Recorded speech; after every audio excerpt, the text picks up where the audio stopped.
You're in Braves country.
You're in Braves country.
Like me, you can't smoke like me.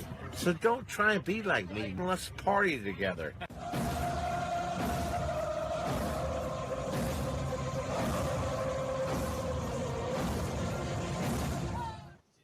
There's something kind of about a kid that's never played baseball. We have been hoodwinked, bamboozled, and flat out deceived. Why did you get so drunk? You got drunk.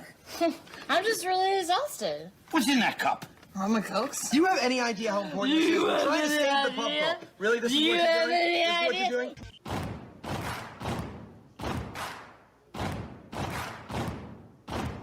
Baseball is a beautiful thing. It's more beautiful in an old park. It's asymmetrical and quirky. But even in a dome with artificial turf, it's beautiful.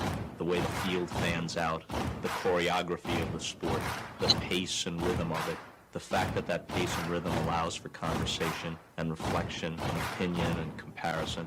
In right field, the crowd is tormenting Strawberries, singing Darryl, Darryl. Little roller up along first, behind the man. It gets through Buckner. Here comes Knight, and the Mets win. And there's a fly ball deep to left. It's on its way. There it goes, and the Yankees are going to the World Series. Aaron Boone. Ground ball stabbed by Polk. He has it. He underhands to first for the first time in 86 years. The Red Sox have won baseball world championship. Can you believe it? It's a pastime, something you do. It's entertainment, something you watch. And it's a shared experience, something you talk about and read about. But you can apply those same three criteria to other things. What makes baseball special is that it's the best game that's ever been devised. Smith corks one into right down the line. It may go. Go crazy, folks. Go crazy. Sure as God made green apples, someday the Chicago Cubs are going to be in the World Series. A little bouncer slowly toward Bryant. He will glove it in front of Rizzo. It's in time. And the Chicago Cubs win the World Series. Cubs win. What a lucky break. The good Lord wants the Cubs to win. How can you not be romantic about baseball? If baseball is about caring, about loyalty and rivalry, Braves fans are on their feet hoping for some kind of a bleeder or a seeing-eye single. Here's the 1-2 pitch. Fastball hit high and deep down the right field line. It's going back, back, back. Is it fair? Is it zip, boom, bam, it's gone! Ram-a-lam, ding-dong, but 3-run shot, and your Atlanta Braves have taken a 1-run lead. She's gone, baby! There's a very peaceful thing. It was created and played in pastures and meadows. There's grass, there's outdoors, there's everything that people thought was American and feel about America. You get in a ballpark, and it's the wonder of walking through that dark tunnel and seeing a huge open space where men play the little boy's game.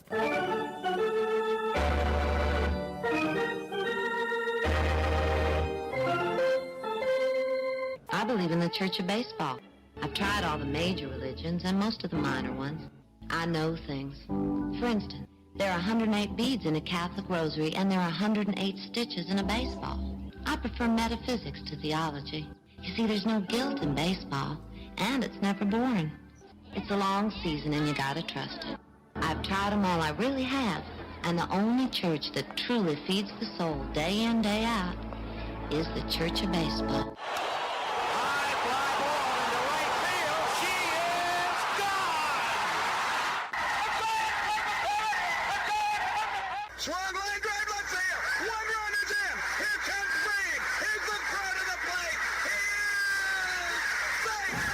you're in Braves country. If there's a bigger thing going on right now, I don't know what it is. We're down to one strike here. Gurriel, the last hope for the Houston Astros. Here's the 0-2 pitch. Swung on, bounced over to Dansby. Dansby fires it over to first. And here comes the dog pile. Fire the cannons in the battery. Do the chop all throughout Braves country. Pop that top. Your Atlanta Braves have won it all. and gentlemen, welcome. We direct your attention now to home plate. Please remain standing. We call your attention to our bands here today. They will be jointly directed. And now, another fixture, our national anthem. Oh, say can you see by the dawn's early light what so proudly we hailed at the twilight's last gleaming, whose broad stripes and bright stars through the perilous fight o'er the ramparts we once were so gallantly streaming, and the rocket's red glare above bursting in air gave proof through the night that our flag was still there. Oh, say does that star-spangled banner yet wave o'er the land of the free and the home of the brave? Play ball! At this time, ladies and gentlemen, we'd like to introduce today's teams as participants in this historic game.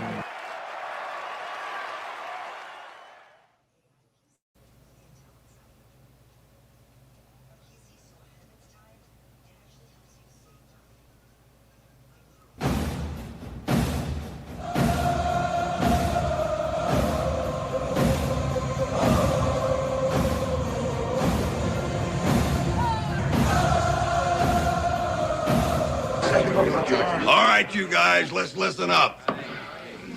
We won a game yesterday. And if we win one today, that's 2 in a row. We win one tomorrow, that's called a winning streak. It has happened before. So let's see some hustle. Let's jack it up a little. I got a feeling things are about to turn around for us.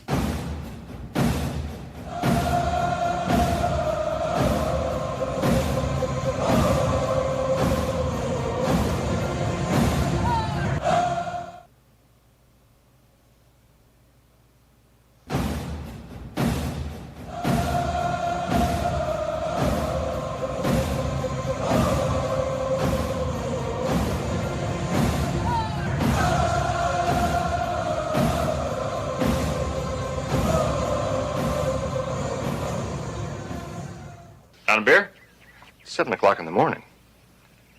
Scotch?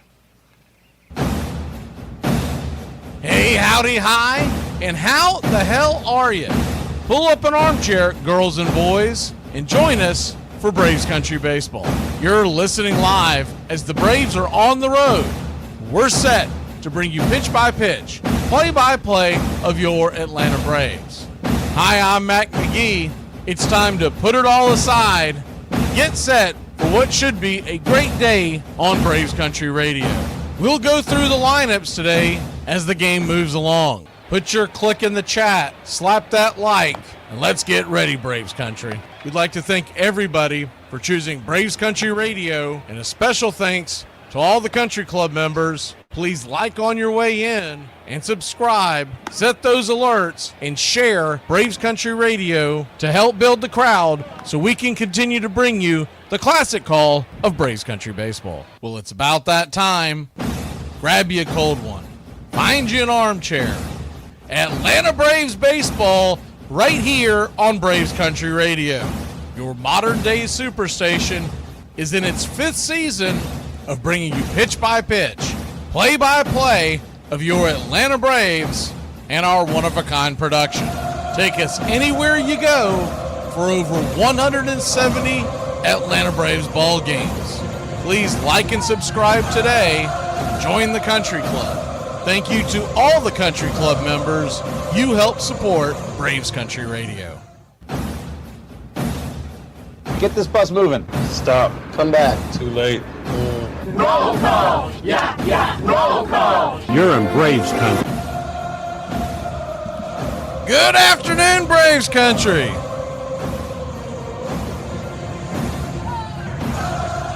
Let's get it.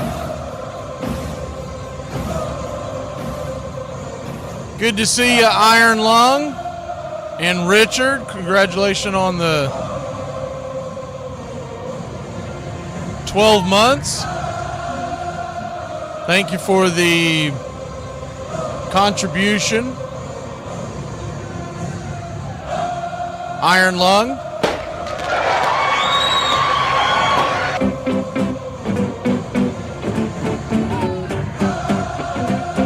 All right, let's see who we have in here. Go back about 15 minutes.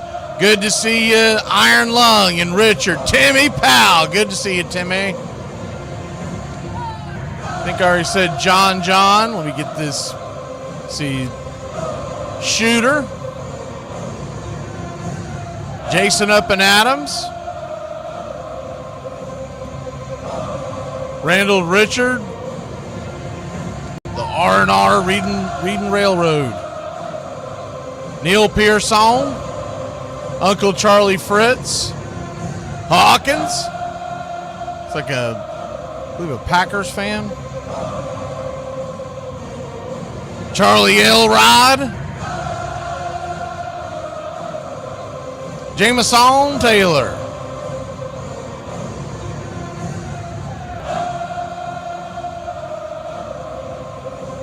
Mark Ricky Ricardo. Oswaldo Perez. SS Dub.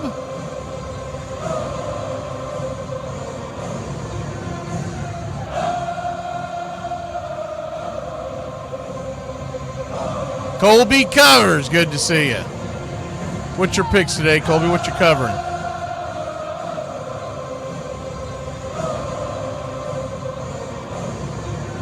Ron Harrell.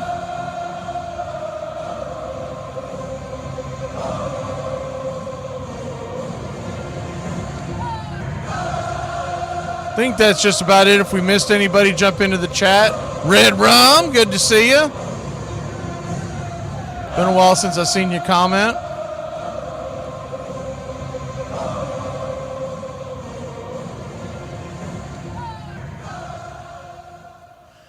All right, we're going to take a real quick break. When we come back, if we missed you, jump into the chat and say hi. We'll be back in a flash here on Braves Country. Pitch by pitch, play by play. It's Bryce Elder Day. It's been a while. We'll put the Elder emoji up here in 1 second.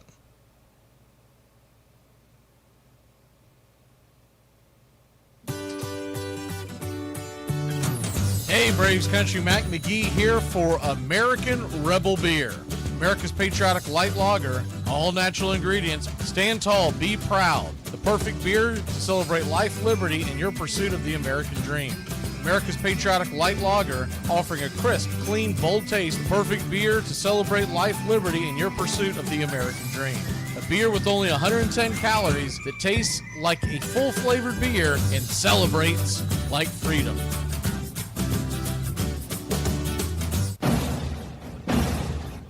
Hey, Braves Country, this is Mac McGee with Braves Country Radio.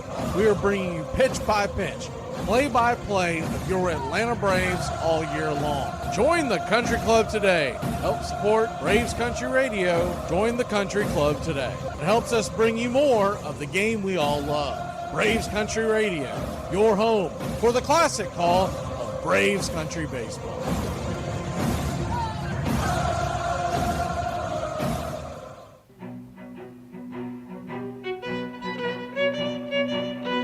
Hey, Braves Country, Mac McGee here for American Rebel Beer. From the mountains to the prairies to your pint glass with white foam, we're bringing back beer with a backbone. All that matters in our brew is taste and a touch of American excellence. American Rebel Beer, born in the USA.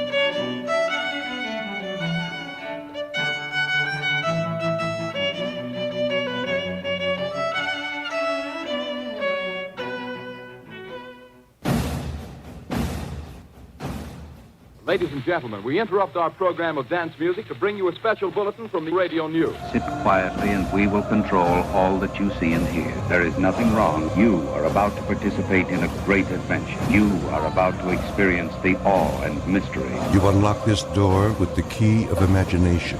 Beyond it is another dimension, a dimension of sound, a dimension of sight, a dimension of mind. You're moving into a land of both things and ideas. You've just crossed over into Adventures in Time and Space. We offer you Braves Country Radio, your home for the classic call of Braves Country Baseball. Hi, folks. Join us now for another Braves ball game. Yes, sir. This is the one we've been waiting for. This is it.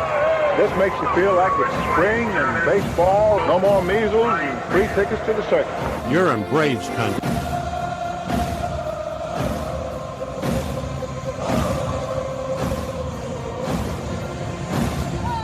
This is a reminder. Disorderly conduct will not be tolerated. Please respect your fellow fan and refrain from any unruly behavior. Failure to comply with these guidelines will result in ejection.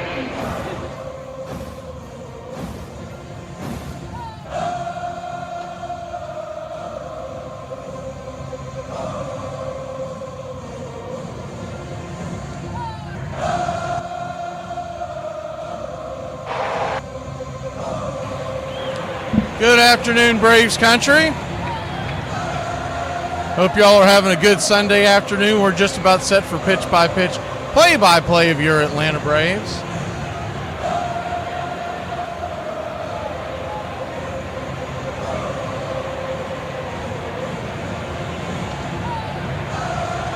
Try to pull up the old 3D on our end.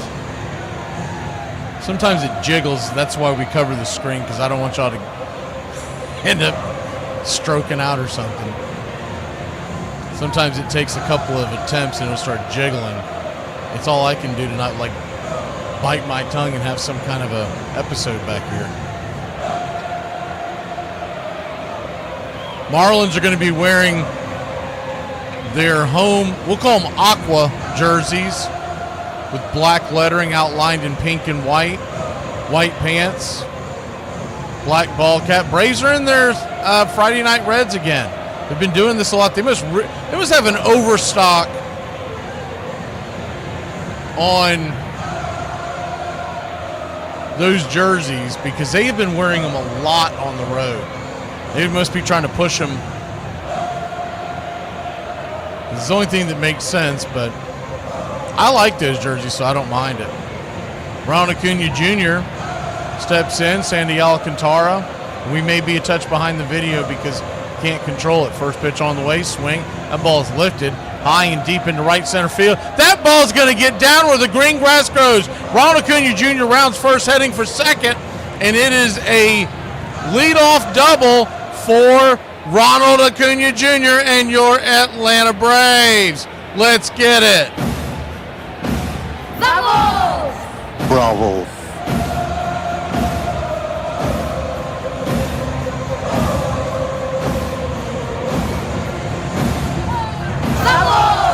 Good piece of hitting there by Acuna. That'll bring Matt Olson to the plate. Matt Olson, he swings at the first pitch. That ball's lifted down the left field line, going back on the track. Easy fly ball catch into the outfield. And Acuna will go from second to third. Good base running by Acuna. Bat at bat by Olson. And we can't be swinging at the first pitch on Alcantara all game long. I know that much. 2 pitches, and we do have a runner at third with 1 out, but you like to see them eat some pitches. And Alcantara's not, he doesn't have the command they usually. The stuff is still coming in high at 97. So any given day, you know, he's going to be back into form. First pitch on the way to Riley. He takes 96 up top. It's 1-0. From what we've seen, that's been his top end, about 97, 98-ish. which is right where he was before the Tommy John surgery. The infield is in. The 1-0. Swing. That ball's chopped through the infield. It's going to be a worm burner and an RBI single for the rake, and your Atlanta Braves have a 1-0 lead. Good hit there by Riley, smoking it up the middle. You're my boy, Blue! Blue, you're my boy! That's the danger you have when you bring the infield in like that. Lopez, a little surprised he didn't at least wasn't able to knock it down. Went under his glove, and maybe it was just hit too hard for him to react. But the Braves lead it 1-0. First pitch on the way to Ozuna is 86 on the outer edge. It's 0-1. As you can imagine, with him being in the division for quite some time, the Braves have seen him quite a bit over the years. Ozuna is 9 for 22, batting .409. The 1-0 pitch is swung on, lifted high and deep into center field, dying at the warning track for a loud out number 2.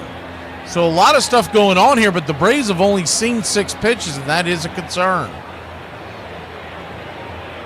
Other guys in the lineup, I didn't get it in, so I'll go ahead and say it now since he hasn't batted. We'll go ahead and take Ozzie to click.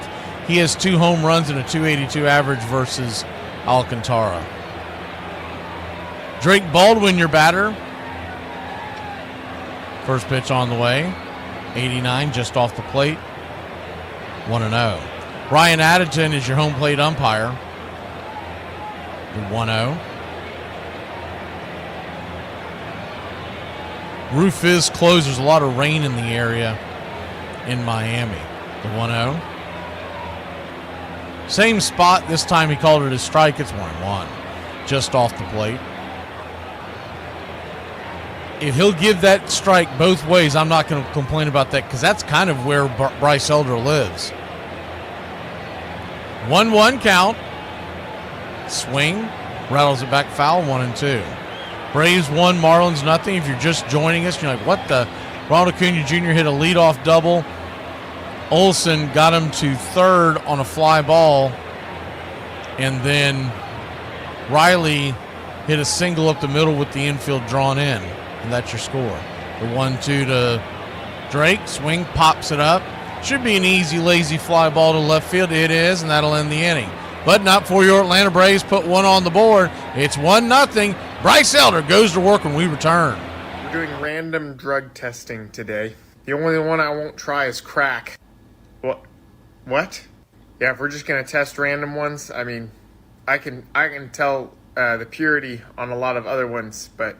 Flutie accepted his only Division I scholarship offer and attended Boston College in the fall of 1981. I get to BC and there are 9 quarterbacks on the depth chart. I'm number 9. You know, thought I was way in over my head that I'd never see the field. Doug was an afterthought to the offense.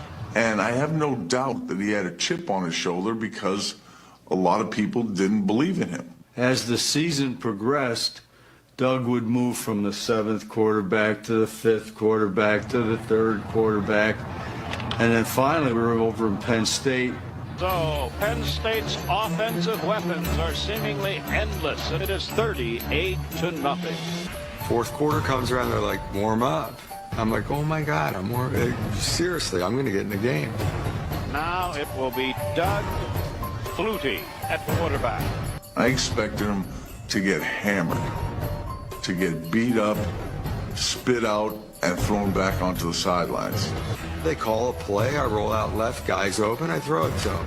Fine pass by Flutie. I roll out right, guys open, I throw it to him. This is the deepest penetration for Boston College. The game was the same that it's always been. It's like you take your read, you throw the ball to the open guy. When he came in with that much confidence for a freshman, I remember distinctly thinking, who the hell does he think he is? When y'all are saying that y'all used to drink from the hose, were sinks not an option? We weren't allowed in the house. Go outside, nerd. Get out. Go.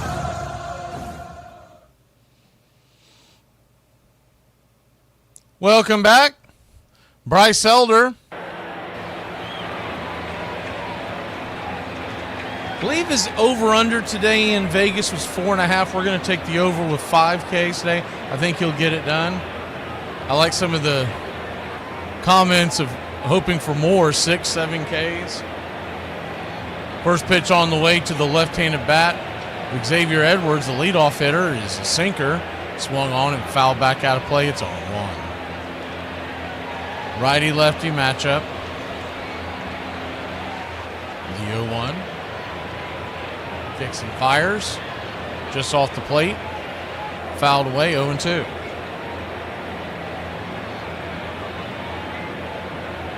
Atlanta Braves head to New York City tomorrow to face the Mets. New York City. The Mets are finishing up a 3-game set in Philadelphia. They've got the late game tonight, the ESPN Sunday night game. So that's an advantage. The 0-2 swung on, fouled back. Do it again. That should be a good one, and we're going to... The guy that gave us the most problems in that previous series, he's pitching tonight for the Mets. David Peterson. The 0-2. Swing, lifts it into right field. That's down for a base hit. Acuna has it, flips it into the infield, but it's a leadoff single for the Marlins. They would never do it in a million years, but I would love to trade for that kid, Xavier Edwards. Plays second base. You could put him near the top of the order. He eats pitches. When he gets on, he usually moves, steals bases. He's a good defender. First pitch on the way to is a slider right there down the pipe. It's 0-1. Nothing against Ozzie, but he'd be a much cheaper option. Not that Ozzie's getting paid a ton, but the 0-1 off the plate, 1-1. And I still love Ozzie. I still pull for him. I hope he turns it around.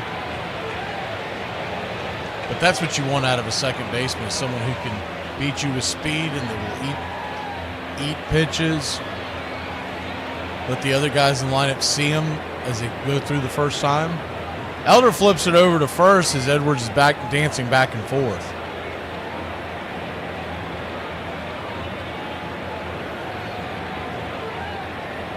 One count.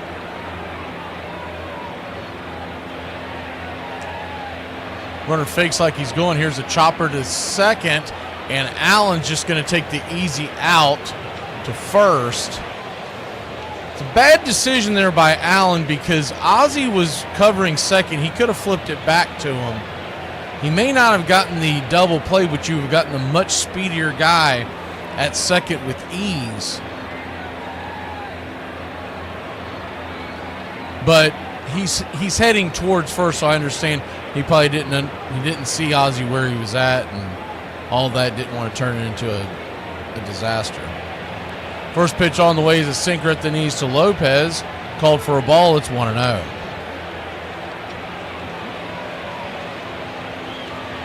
The 1-0 righty-righty matchup.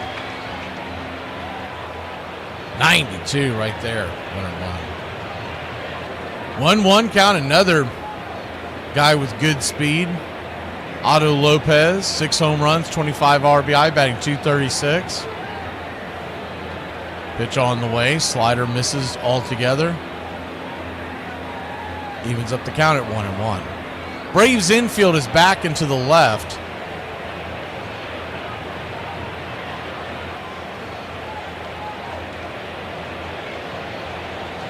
The 2-1 from Elder. He spins and turns around to second base. Doesn't offer a throw, but that will count as a move.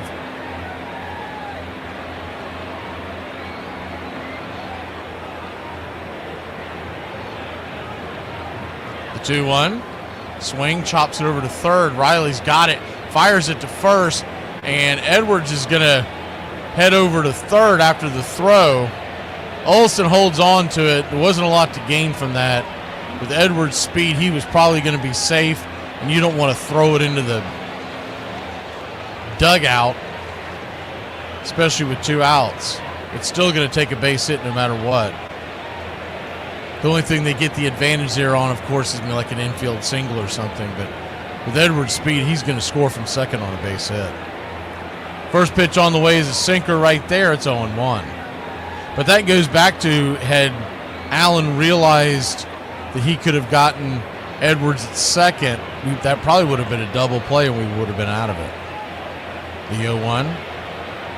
Down away 1-1. And I'm not killing him for it. Like I said, he was heading towards first on the play. But it's just an observation. He could have and should have turned around and flipped it to second. Eric Wagaman, batting .251, 5 home runs. The pitch, swing and a miss slider, 1-2. 1-2 count. Elder at 14 pitches, so he's okay on that front so far.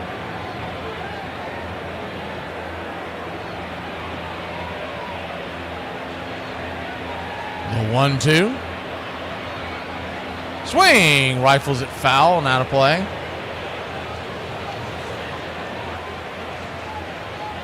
Braves lead it 1-0. When we go to the top of the second, it'll be Ozzie, Doogie, and Michael. The 1-2 count.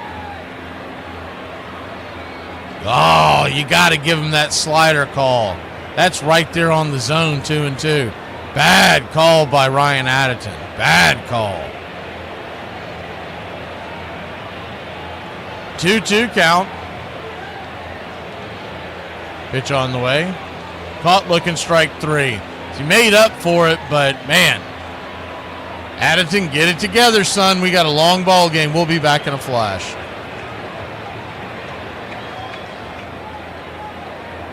You call it nagging. I call it listen to what I said the first time.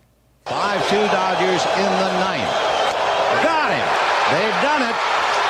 Like the 1969 Mets, it's the impossible dream revisited. And Myers bringing it. And the pitch is hit in the air. Foul off first. Benzinger backing and calling. And the 1990 World Championship belongs to the Cincinnati Reds. Bell, left field, way back.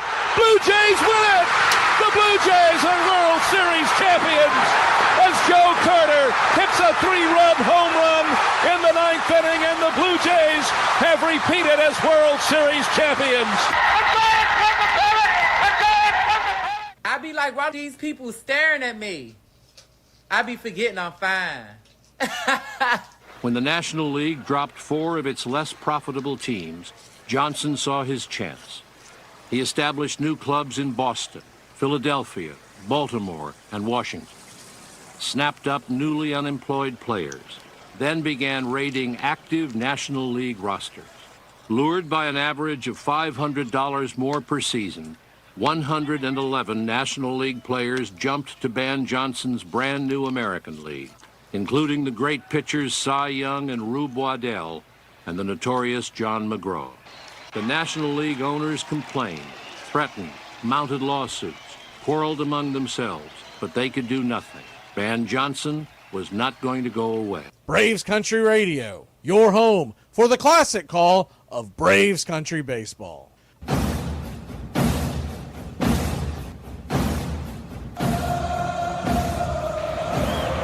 Welcome back to Braves Country Baseball. Sandy Alcantara has a 5-pitch mix.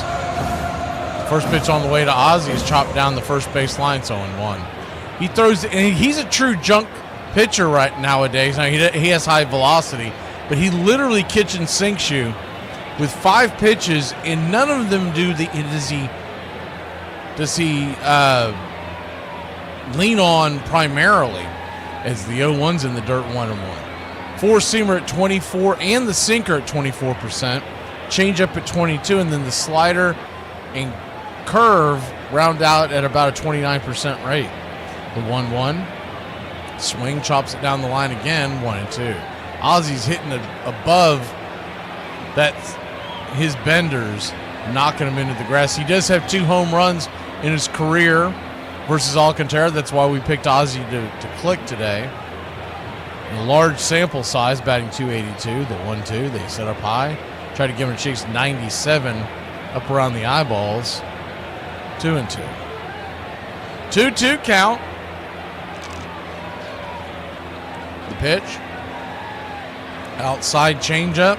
Ozzie just held off of that one. He wanted to chase that one. It's 3-2. Infield is back into the right. The payoff pitch. Swing, and that ball's hammered down the right field line. That's going to get down where the green grass grows. Ozzie goes around first, heading for second, and it's a leadoff double. That click-clacked already. Go Ozzie, baby. I'm the Wiz, I'm the Wiz, I'm the Wiz. I'm the Wiz and nobody beats me.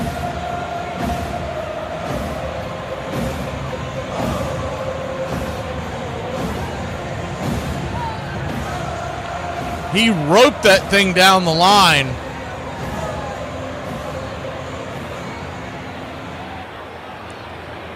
And that'll set up Alex Verdugo. Doogie on the first pitch, just outside. It's 1-0. Went with the slider. Alcantara now up to 17 pitches, which is about where the Braves want to be starting the second inning now. The 1-0. 97, good sinker at the knees, 1-1. Infield back into the right. But a huge, huge hole over there on the left-hand side. 1-1. Swing and a miss. 91 up top. Slider. It's 1-2. Braves lead at 1-0. Acuna scored in case you missed the beginning of the game.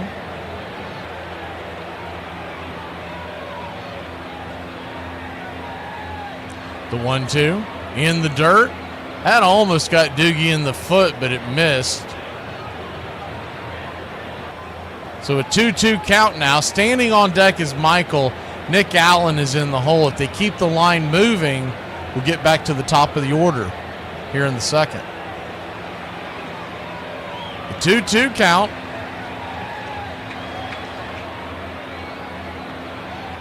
High and out of the zone, ball 3, 97 miles an hour. Doogie, if he's able to slap one down that left part of the field, it's going to be hard for the third baseman to make a play. The payoff pitch, swing, chops it back to the mound. Alcantara looks back Ozzie, flips it to first. One down. One down.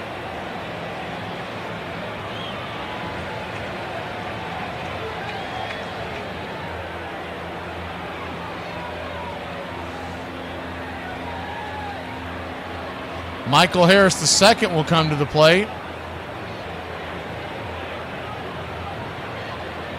Harris takes the first pitch, 96 up top. Sinker, it's 0-1. Righty-lefty matchup. Infield once again back into the left, and once again there's a huge hole on the left side. The 0-1 slaps it back foul over the third base dugout. It's 0-2. It's a much prettier backdrop now. They got the sun kicking in the background. The roof is closed, but nonetheless. The 0-2 count.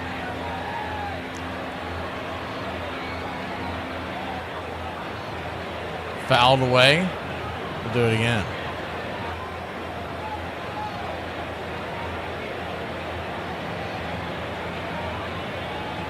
Harris will step out of the box for a second.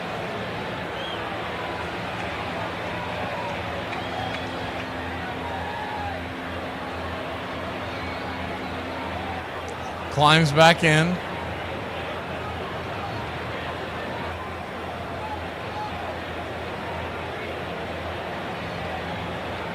The 0-2. Swing, chopper over the head of Alcantara. Backhanded by Edwards. He'll fire it over to first. Good defensive play by Xavier, and there's now 2 away. Ozzie does make it down to second, but there are 2 outs. So a base hit or some kind of an error is going to have to bring him home. That'll leave it up to Nick Allen. That's why that at bat by Verdugo was so important, because he didn't do anything by tapping it back to the mound. He couldn't get Ozzie over to third. If you're going to drag it, make sure it gets all the way to the back of the infield. First pitch on the way to Nick Allen is up top for a strike. About chest high, it's 0-1. Allen batting .226 with 13 RBI. Be a good time to get number 14, Nicky. The 0-1 swing, chops it down the third base line. It's 0-2. The 0-2.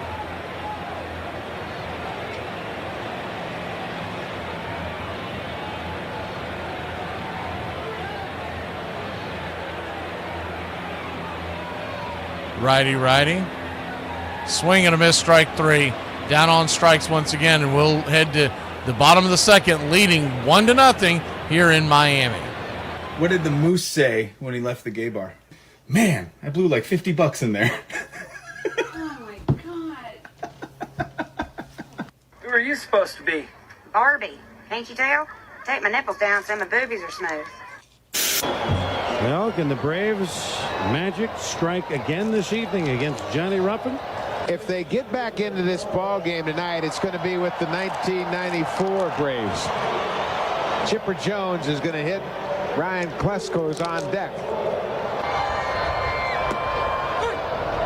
He's a shortstop with range, power, but he's such a great athlete. They already have Blauser. He can play anywhere. He might play some second, third, center field next year.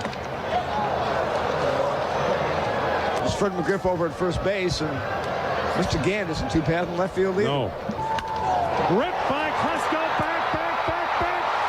Gone!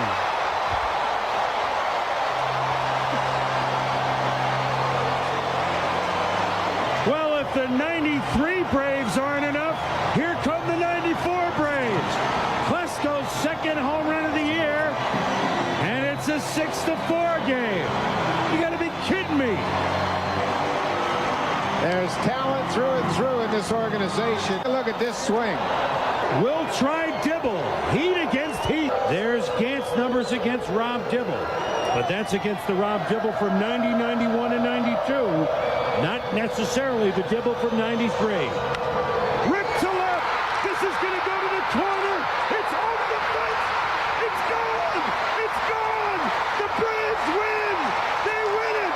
I don't believe it. Join the country club today. You'll have access to badges, one-of-a-kind emojis to display your Braves pride throughout the ball game. Help support Braves Country Radio. Join the country club today.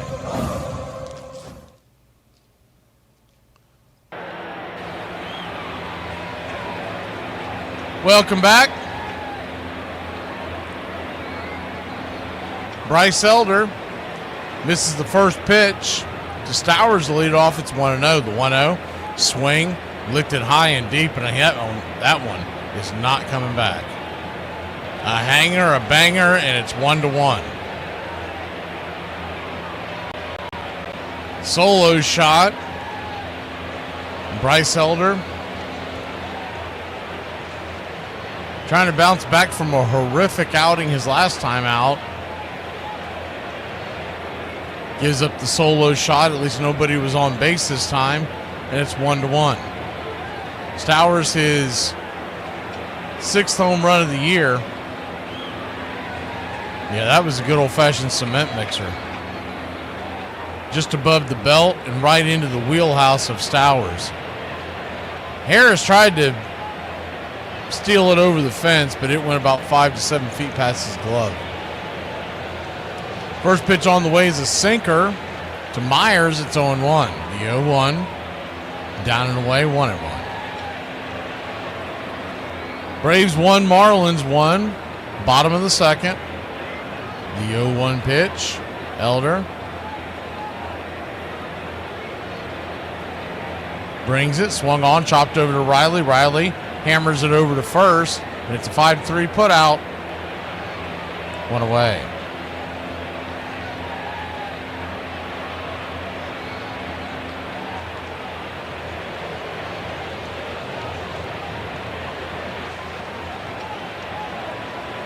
First pitch from Elder is a strike right down the pipe.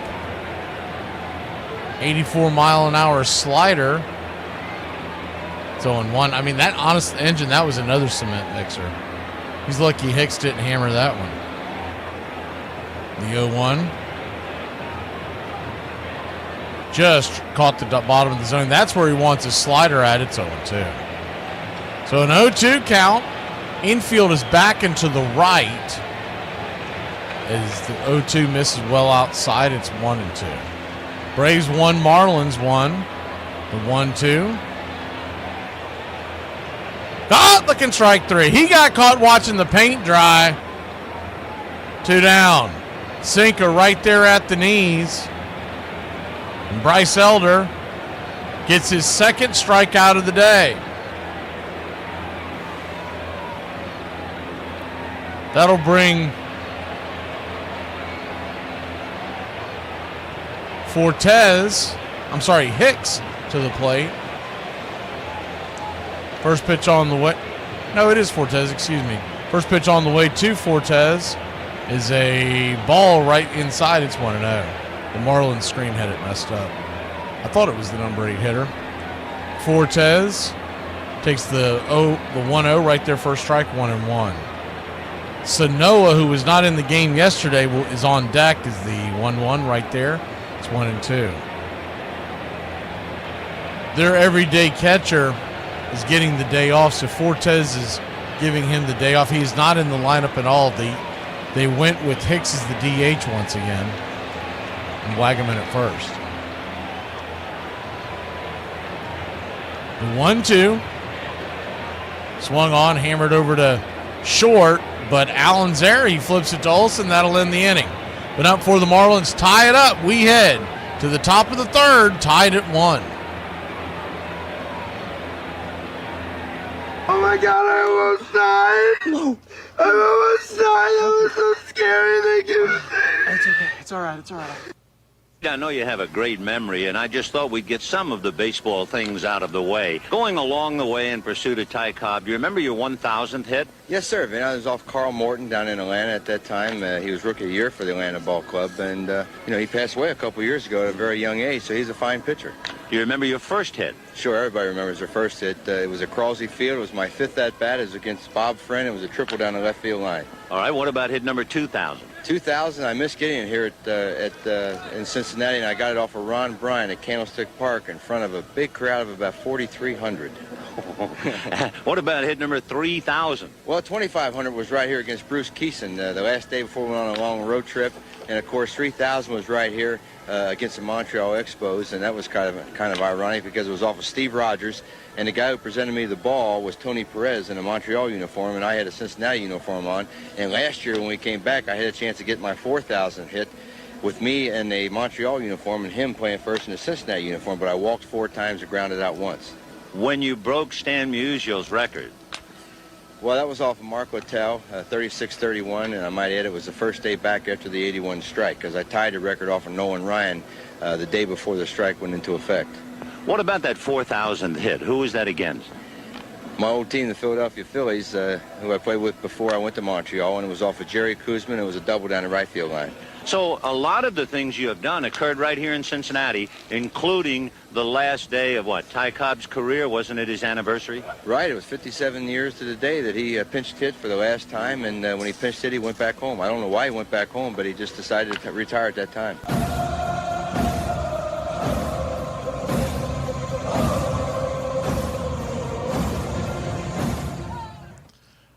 Welcome back. First pitch to Acuna. Right there for a strike. It's 0-1. Righty-righty matchup. Alcantara digging in, bringing it. Another one right down the pipe.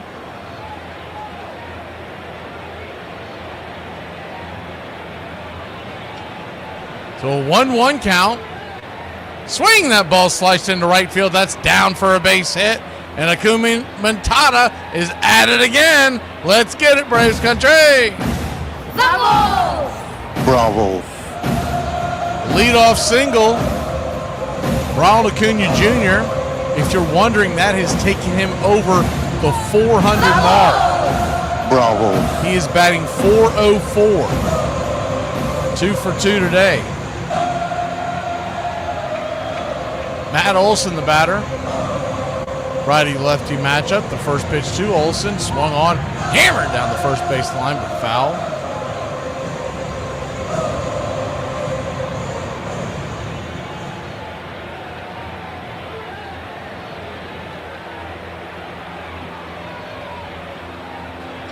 The 0-1.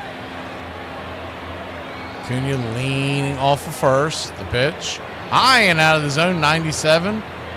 That even made Fortes, the hind catcher, flinch. He caught the ball, kind of shot his head back like he wasn't expecting him to throw it to him. He must have been looking for a breaking pitch.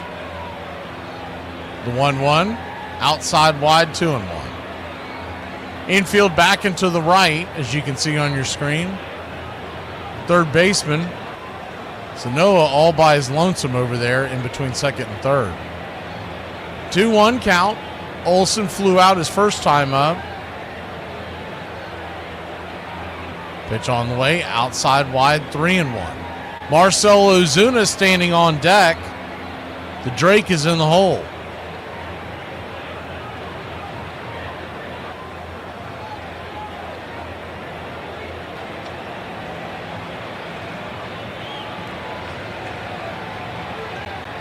The 3-1 swing, slices it away. Full count. Excuse me. I'm so used to him batting third. Riley's on deck. Ozuna's in the hole. So full count. Infield back and to the right. The payoff pitch to the ice house. Inside ball 4. 99-mile-an-hour fastball misses. And Matt Olson will head on down to first.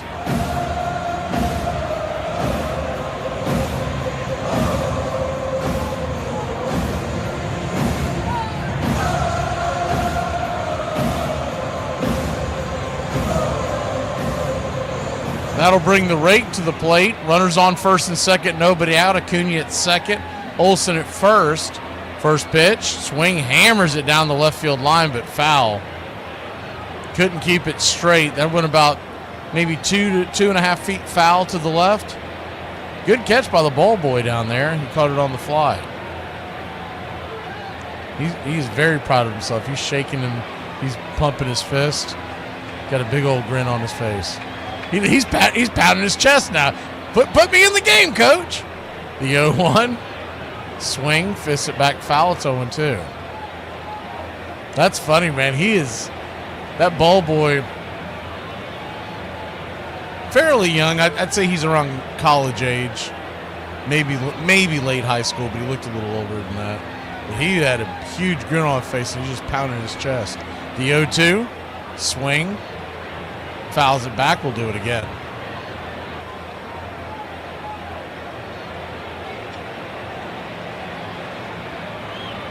Braves are tied with the Marlins 1-1, but we got runners on first and second, nobody out. Alcantara kicks and fires on the 0-2, 98 miles an hour, misses high and inside. 1-2. 1-2 count. The pitch. Inside and high. Did he go around? He did not. 2-2. So that'll even the count up with 2 on and nobody out. The 2-2 to Riley. Swung on and fouled back. That looked like that was the curveball this time. And he was up in the zone. Man, if Riley could have squared that up. 2-2 count. Alcantara, by the way, at 44 pitches. As we're just getting going here in the third, so a touch high.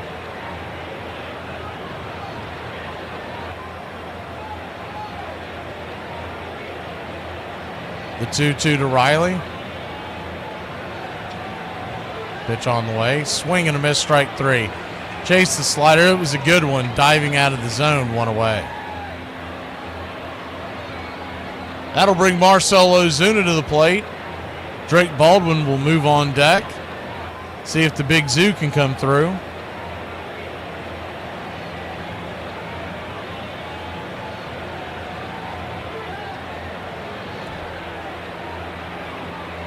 First pitch. Slider at the knees on the outer edge. It's 0-1.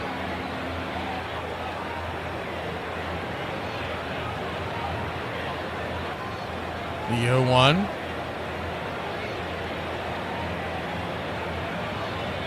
Inside. Sinker misses. 1-1. 1-1 count. Got a few games today going on that are of interest to Braves country. We'll keep you updated as we go along. The 1-1 just misses outside.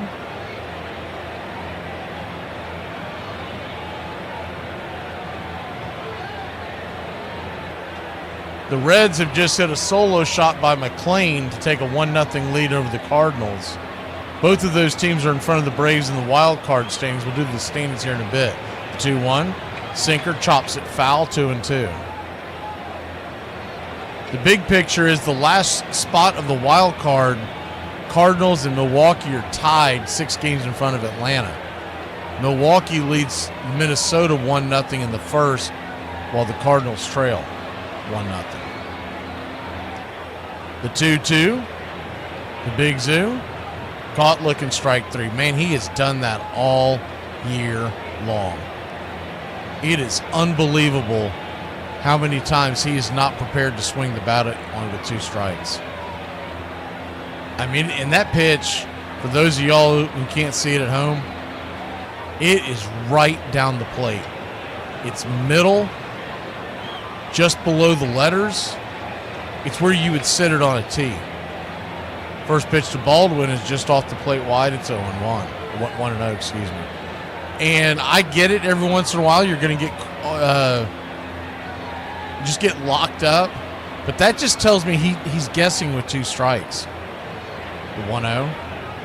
Down and in, 2-0. And that's not what you're supposed to do. With 2 strikes, you got to defend the plate. You got to look for the fastball and adjust to anything else. 2-0 count. Alcantara brings it. Swing, that ball's a worm burner up the hole. That's going to get to the outfield, and Ronald Acuna Jr. is going to come home, and here comes the throw to the plate. He is safe. Fortes cut it off before it ever got to the dish, and the Braves lead it 2-1. Good hit by the Drake. You don't like the Drake? I love the Drake. How could you not like the Drake? Who's the Drake? The Drake is good. I was glad to see that the Drake got the start again today. I think it's because I don't have it in front of me, but I believe Murphy's had pretty bad numbers against Alcantara.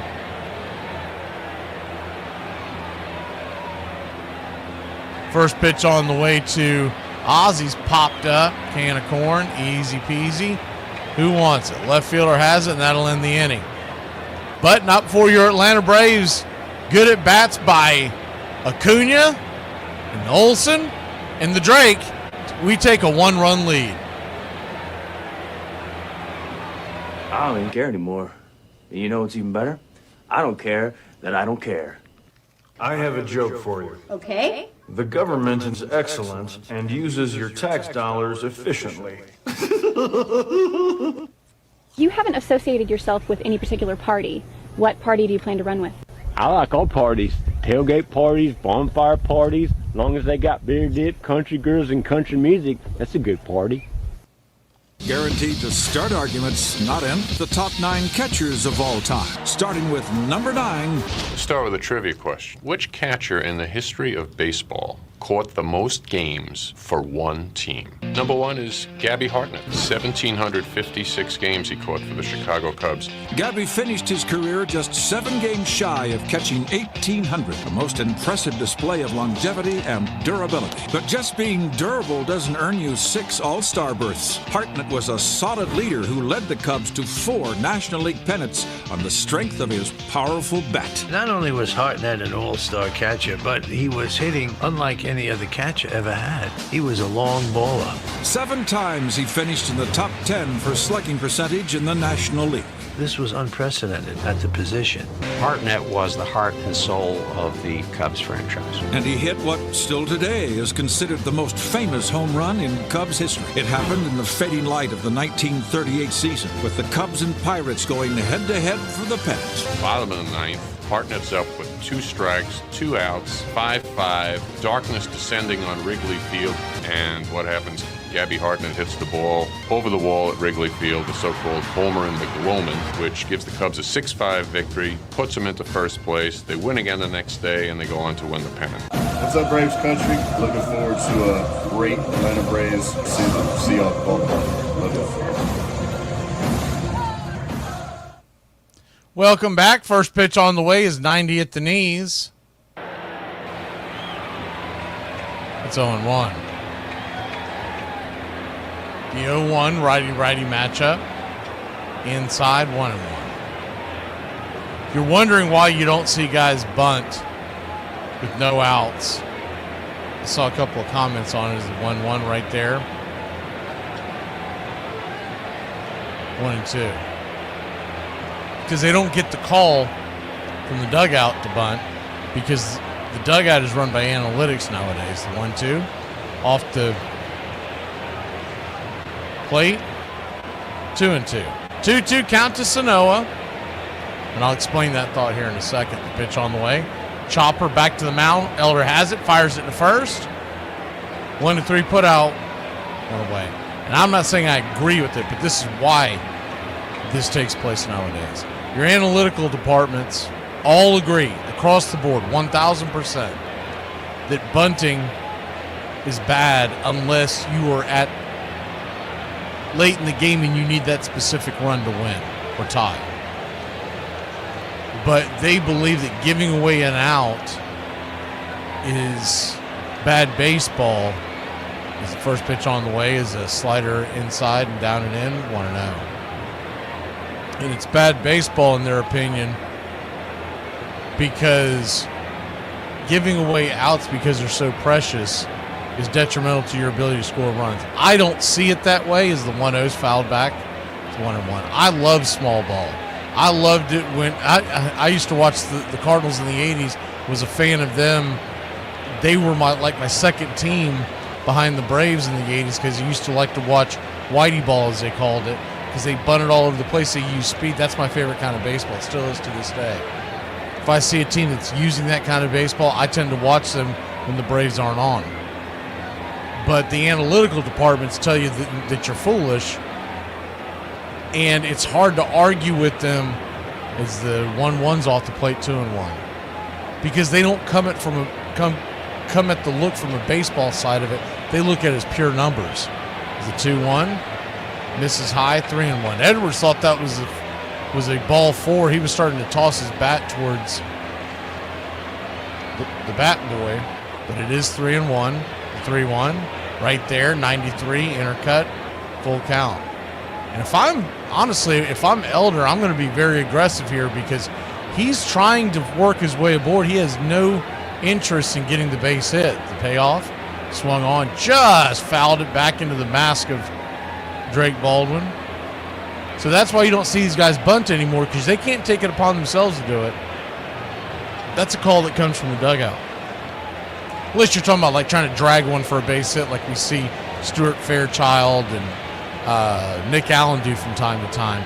But your big power hitters are not being asked to do that, because they don't want to give up that out, because they're looking at it as you could possibly hit a home run as the payoff. Misses high and out of the zone, ball 4.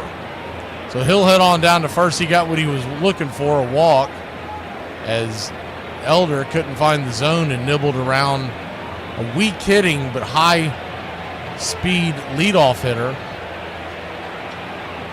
And that'll start the engine of the Miami offense as Elder flips it over to first. We're going to change the view so you can keep an eye on and see if he takes off.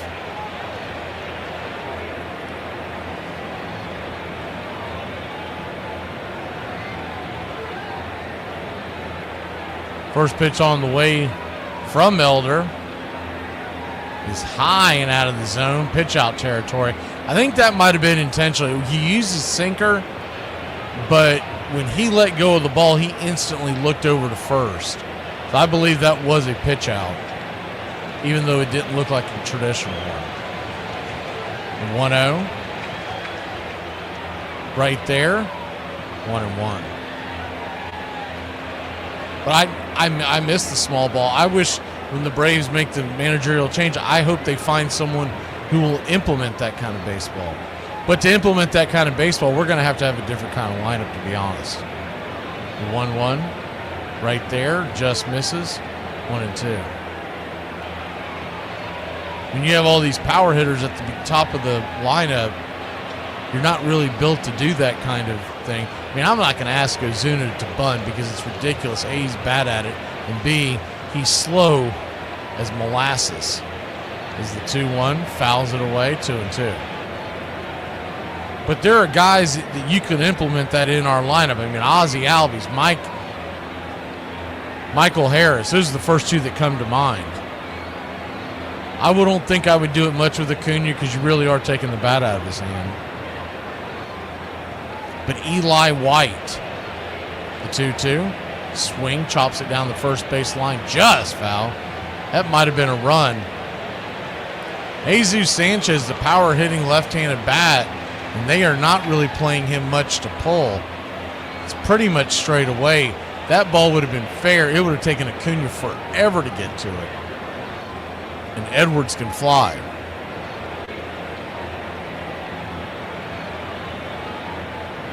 Two count.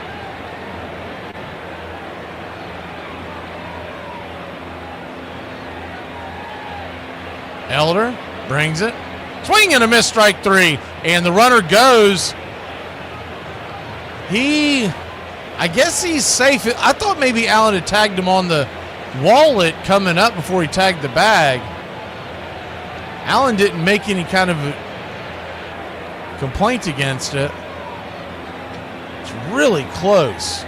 He held the bag once he slid. I'd like to see another angle because they're not going to challenge us, so it doesn't matter. First pitch on the way, sinker on the edge, it's 0-1. But it really looked like, they're showing it again on the Miami side of it, it looks like that he might have gotten the glove on, in fact he did, he got the glove on his back wallet just before his hand touched the bag. But it was so close, and they did not challenge it, and they may not have seen that angle as the 0-1 misses outside wide, 1-1. 1-1 count. I saw a third angle where it was above. You could see above is the 1-1. Right there, snapping slider, 1-2. When Elder's going well, that's his pitch. And he can back that up with the sinker. But he's really struggled with the command the last two outings. 1-2 count. Swing, slices in the outfield, and this will probably be a run. Harris is going to bring it home. Here comes the throw, and Elder cuts it off, and it will be a run. The game is tied 2-2. Pitch got way too much of the zone. And the Fish tie it up. So we're going tit for tat here in the early going. It's 2-2. Braves scored first in the first inning. Marlins tied it up in the second. Braves took the one-run lead in the third and are now just coughed up the lead once again. It's where Elder has to make that next move of his career. First of all, he's got to get his control better across the board. But you got to get those shutdown innings after your team gives you the lead. Elder turns and flips it over to first.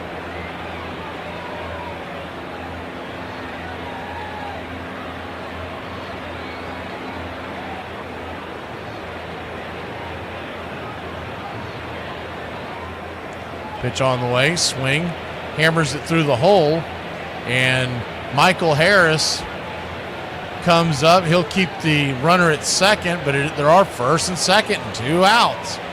Elder struggling once again. 2 on, 2 outs, and he's at 53 pitches here in the third. That's incredibly high.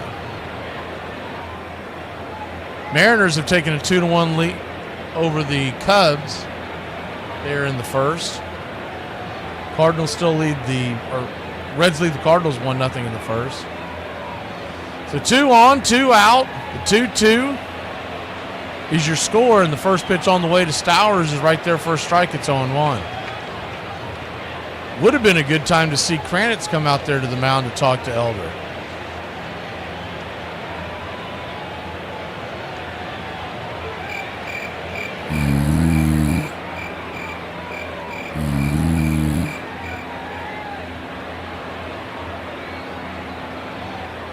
Righty-lefty matchup.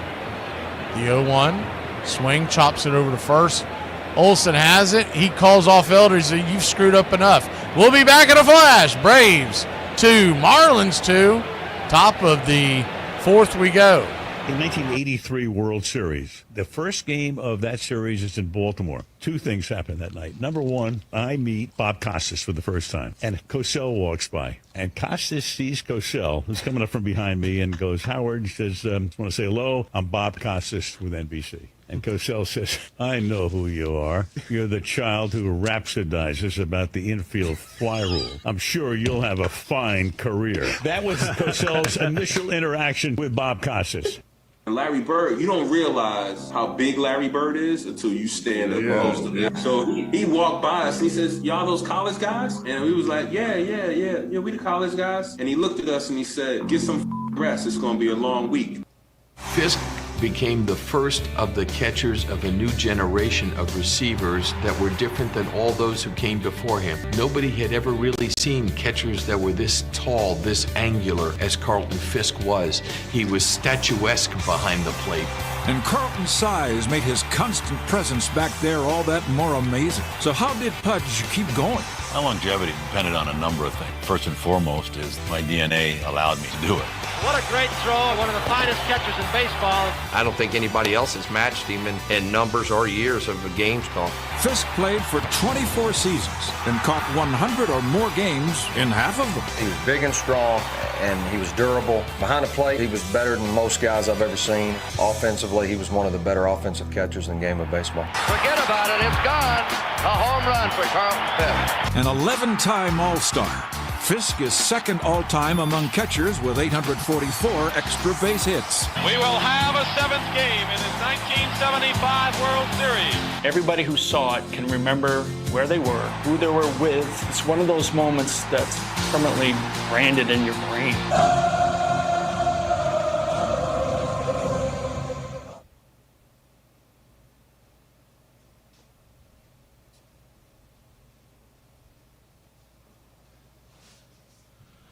Welcome back.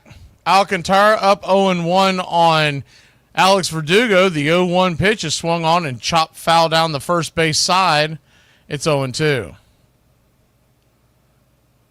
There it goes. We're having some technical difficulties. I think we got it figured out. Apologize for the delay at the beginning of this inning. The 0-2. Outside wide, 1-2. Thank you for the support, PETA. Gifting a membership. The 1-2. Swing, fouls it back. We'll do it again. Dave-O received a membership from PETA.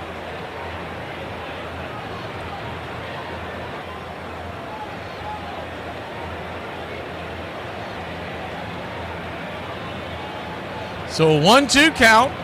Swing, pops it up into shallow center field. Coming in, running in, making the catch is Myers for an easy out, number 1.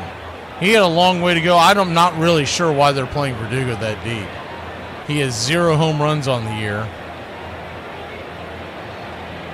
If I'm an opposing defense, I'm playing him. I mean, I'm not going to draw the outfield in like a pitcher's batting, but Michael Harris II, 0 for 1, first pitch swinging, chops it back up the middle. Should be an easy play, easy out. And Harris gives up the at-bat, 2 down.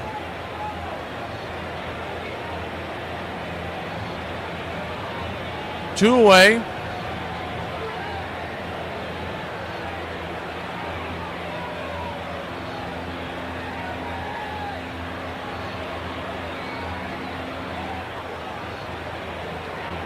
Nick Allen, your batter.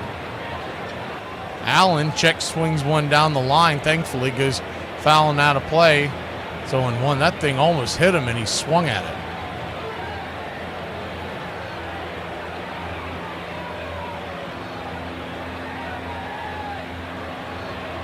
The 0-1. Down and away, 1-1. 1-1 count. Infield is back into the left, playing Allen to pull. Pitch inside. This time he holds up off the 97 sinker. 2-1. Standing on deck is Acuna, but the Braves have already recorded 2 outs.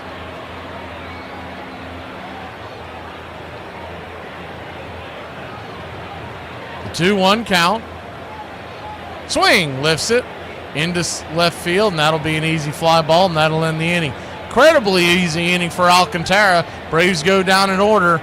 We head to the bottom of the 4th, tied at 2 with the Fish. Do you make a drink for failures here? Hold on a second. Phil, what are you drinking? A Manhattan. Manhattan.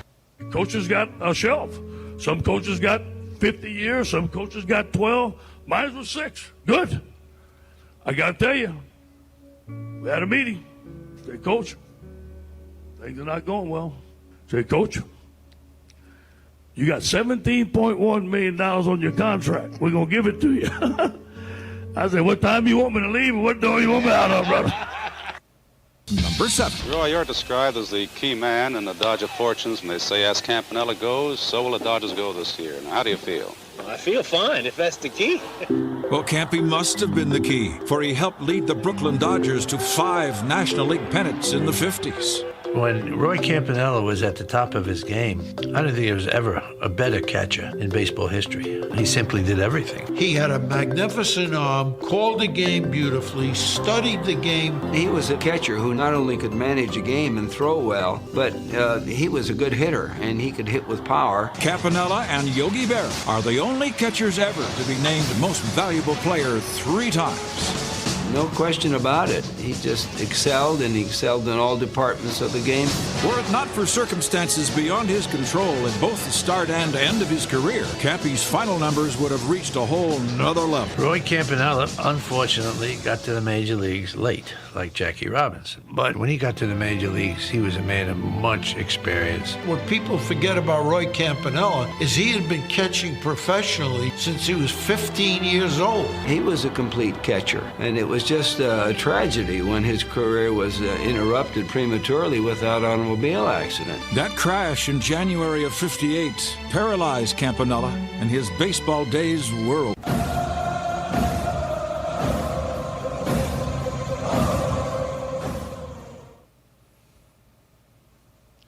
Welcome back. Bryce Elder goes back to work. First pitch on the way is a sinker. In off the plate, it's 1-0. 1-0, righty-righty matchup. Myers, the batter. Another pitch down and in, 2-0. 2-0 count, Elder at 56 pitches.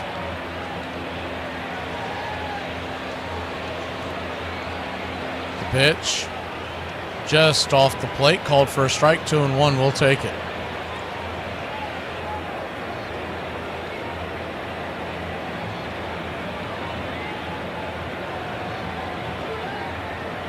The 2-1. Fouled straight back, 2-2. If you can get Elder through 5 innings, I'd almost be willing just to go get the bullpen. As the 2-2 misses, sinker. 3-2. He just doesn't have the touch today, and he doesn't have the velocity to make up for that. The 2-2. Swung on, chopped over to Riley. Riley has it, flips it over to first. 5-3 in your scorecard.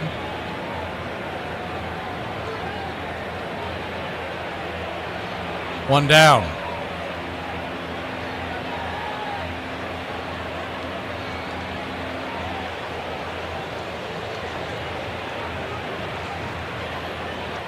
What's going to make them pause to go get aggressive with the bullpen is not having a day off tomorrow. First pitch on the way is a 92 sinker up top. It's 0-1.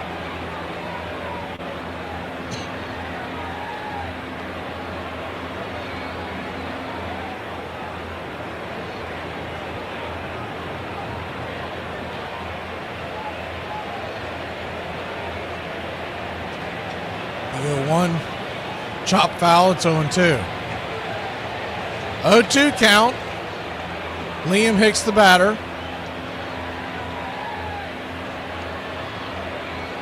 Pitch on the way. Laces it into right field, and that is a one-out single for the Marlins. Bringing the catcher, Nick Fortes, to the plate. That one there wasn't a terrible pitch. It got a little bit too much of the plate, but it was low.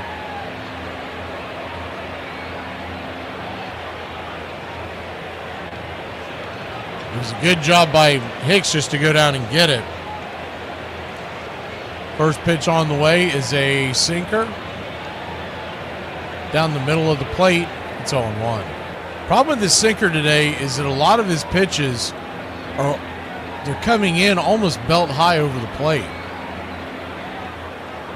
The 0-1 chops it over to Riley. Riley has to charge it, so he'll flip it to first, but the runner will make it into scoring position over at second. No chance for Riley to throw 2 seconds to turn the double play, as it was a slowly hit ball up the infield third base line, and it would have taken a miraculous throw to get him out. Sanoa, the number 9 hitter, the batter, righty-righty. First pitch. Misses outside, it's 1-0. Elder looks back the runner, the 1-0.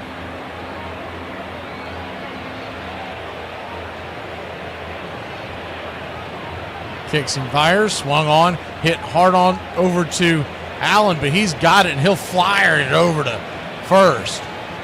And that'll end the inning. So Elder gets out of it. We got to get him some runs. He doesn't have his best stuff. He needs some help. We'll be back in a flash. I don't feel like you've done enough today to even get a participation trophy. Riggins. He's going to go all the way unless Blackwood can catch him, and he can't. 3rd and 3. We'll see a pickup sometime on the right side, possibly. Montana looking, throwing in the end zone. Dwight Clark. Only 12 seconds left to play third quarter. Here's Marcus Allen cutting back upfield, and Marcus Allen could be gone. 74 yards for Marcus Allen. The quiet man of this football team, Scott Norwood. He can fire the shot heard round the world now. Here we go with 8 seconds to play. High drama here in the Super Bowl. But in the air, it's got the distance. It is. Go, go! You know how I feel. I will be proud to lead you wonderful guys into battle anytime, anywhere. Being alone isn't that bad. It's a great opportunity to get to know yourself and be comfortable with who you are. I already love myself. I just want to French someone. In 1903, weakened by their own squabbling, the National League owners sued for peace. Van Johnson had won. A new national agreement was negotiated.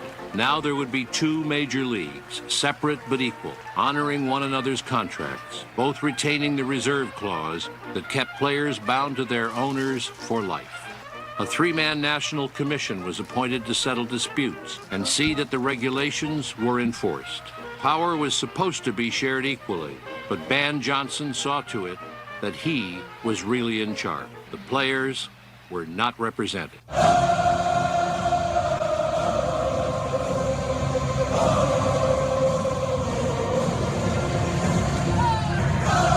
Welcome back.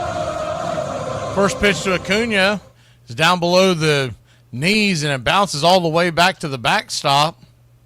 It's 1-0. Ron Acuna Jr. 2 for 2 on the day, raising his average to 404. The 1-0 chops it over to third. Barehanded throw is going to get Acuna just by about a step, One down. That'll lower his batting average to 400.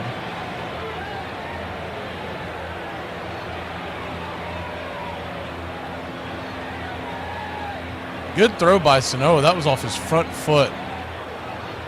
This momentum heading away from the base. First pitch to Olsen, who's 0 for 1. Takes the pitch. Down and in, it's 1-0. Matt Olsen, the 1-0. Swing, fouls it back,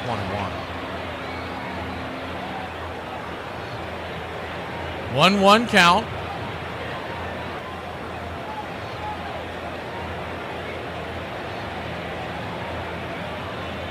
Pitch misses high and out of the zone. Ball 2-1. That was a 97-mile-an-hour fastball.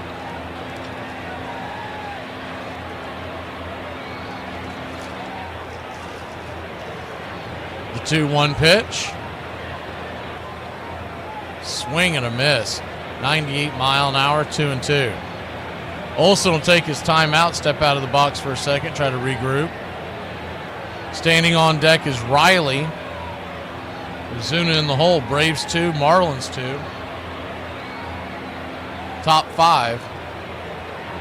The 2-2. Swing and a miss, strike 3. That pitch was well off the plate, 2 down. Had good movement on it, was fading away from him during the swing, but man.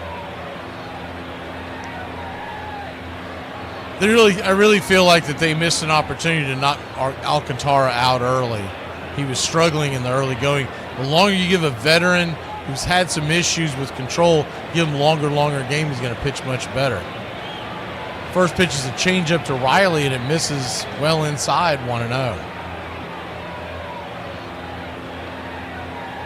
Righty, the 1-0. Down and away, 2-0. 2-0 count. Top of the 5th, 2-2. Pitch is right there for a strike. Taken all the way by Riley, looked like the slider.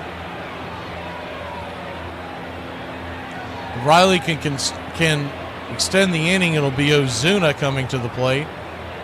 The Drake is in the hole. The 2-1. Swing, chase one well out of the zone. 2-2.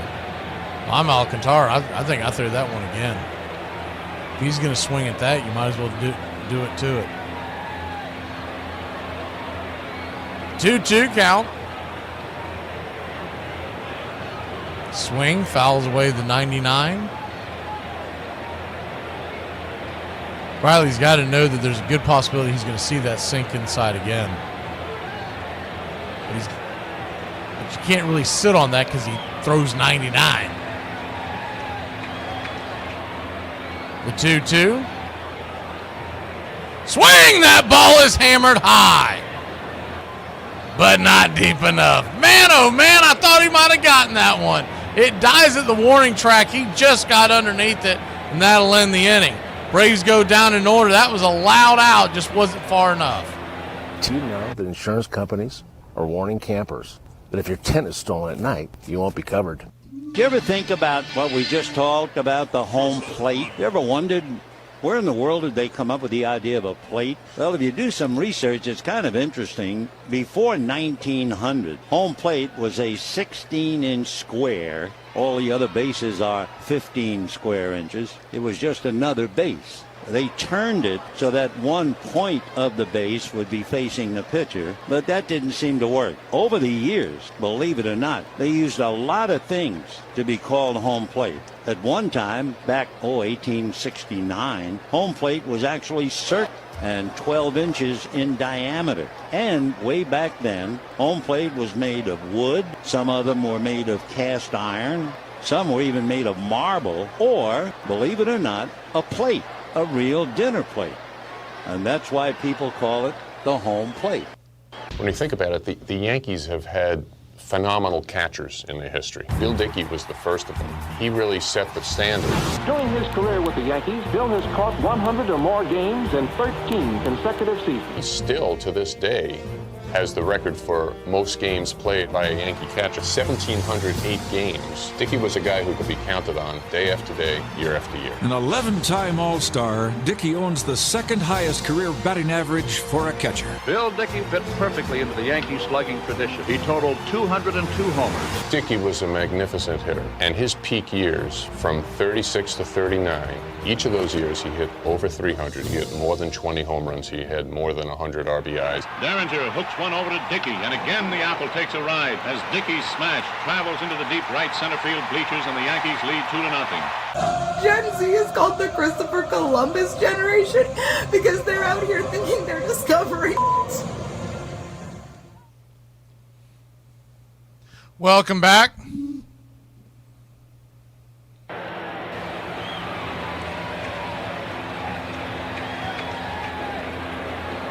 Once again, we've talked about this a handful of times during this series, but this series, I can't speed up what I can see. First pitch on the way to lead off the inning to Edwards from Elder is a fly ball into deep left center field. Easy catch by Michael Harris. One away. When I'm using the MLB app to catch the games, a lot of times I'm in front of the 3D, but I'm at the mercy of the FanDuel Sports on this one. First pitch on the way is a slider down and in.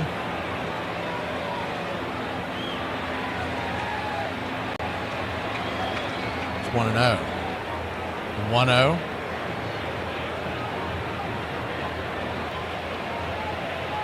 Kicks and fires, swing and a miss.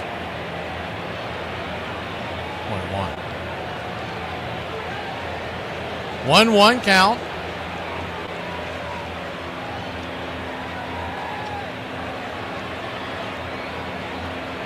Braves 2, Marlins 2, bottom 5.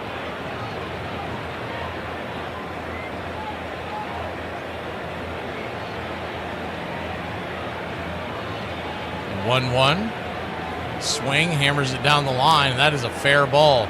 Olsen could not get to it. That's going to go deep into the corner. Acuña's got a long way to go. He's going to go for third, and he's going to get it. Braves defense. I mentioned this his last at bat, that the Braves are not playing Sanchez to pull, and there was a ball that was hit down in that area that was foul that Acuña, I mentioned it, if you remember his last at bat, I said, man, if that's fair, he runs for days because they don't have him playing to pull. So he comes up again. Same thing happens. This time it's fair. And I'm telling you, they've got Acuña playing like he was a pull right hitter as opposed to a pull left hitter into the outfield. He had so far to go, it was ridiculous. So a 1-out triple, and that'll bring the infield in. And that's 1,000% on the Braves analytics team. It's not something that Acuña can do because they tell him where to play. 1-0 in the dirt, 2-0. And it makes zero sense on top of that because Elder doesn't throw hard. He's a junk pitcher. And you got a left-handed power hitter. It just doesn't make any sense.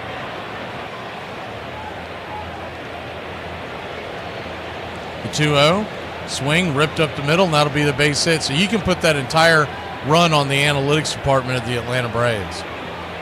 And they continue to fail. And I don't understand why nobody points this out in the press conferences. But anyways, first pitch on the way is a ball. Down and away, it's 1-0.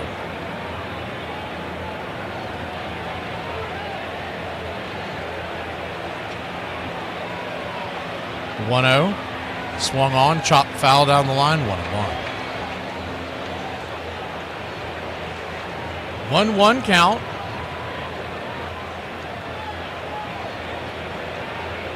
Infield back into the left. 1-1. Elder flips it over to first real quick.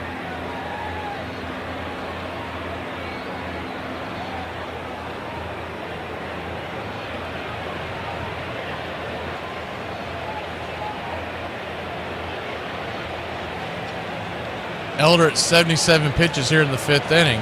The 1-1 in the dirt. 2-1. Another bad pitch by Elder.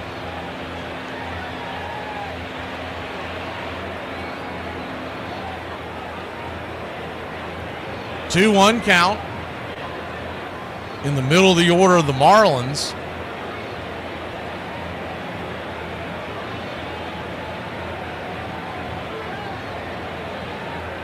Pitch. Nowhere near the zone. 3-1. They just showed a picture of Kranitz. He's just laid back, got his feet up. Someone needs to bring him a lemonade. He's not working at all, man. He's just chilling. Doesn't have anything in his hands. Like, he's not tracking any of the pitches. Nothing. The 3-1. Fouls it back. Full count. Tell you what, Kranitz and Snicker, they have the best seats in the house.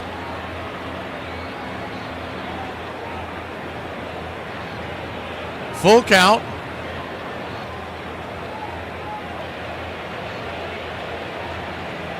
Turns and flips. Over to first. Nowhere near getting him. So we got a full count. Elder on the ropes here. He's already coughed up 3 earned runs. The pitch. Swing hammered into left field. That ball's down for a base hit. Goes off the glove of Verdugo. He fires it into the infield, and the runners will go first to third. You got to give an error to Verdugo on that one. That shot off his glove. If he comes up with it cleanly, it's first and second. Instead, it's runners on the corners. I don't know if they will give him an error, but it should be given an error.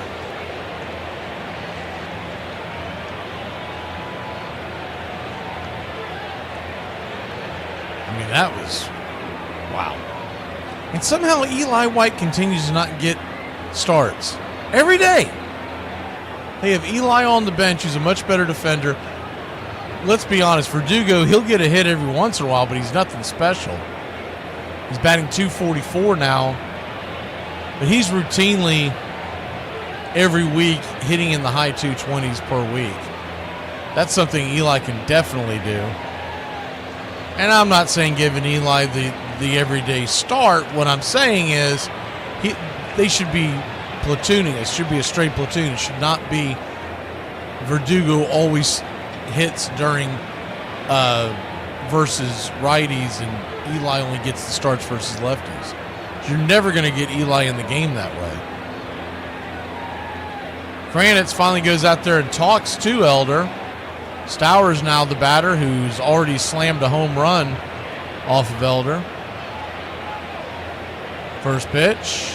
Swing. Slices it down the third baseline, but foul. It's 1-1.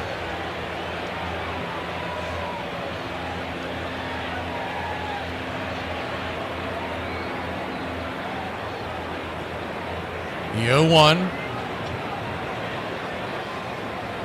I'm assuming we're going to see Fuentes in that series against the Mets. That's going to be a dicey situation, but they don't have a lot of other options.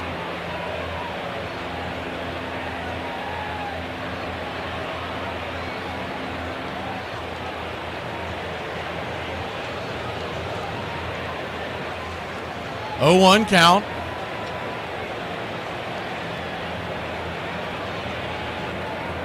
Swing and a miss. 0-2. Changeup in the dirt.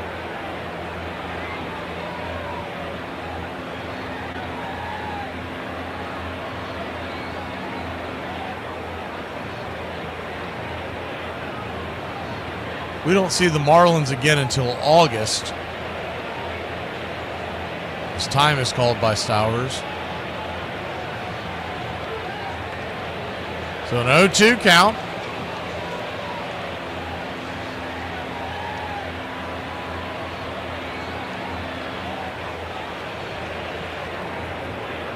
Kicks and flips. Swing and a miss, strike 3. Got him. 2 down. Bryce Elder.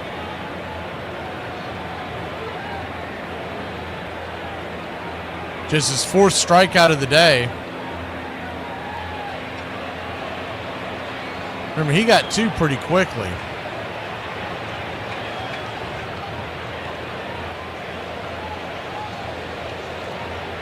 First pitch on the way. It's swung on, and that ball is roasted into left field. Myers comes up with an RBI single, and the Marlins have doubled their lead. It's 4-2. Elder's still out there twisting in the wind. Bryce Elder now.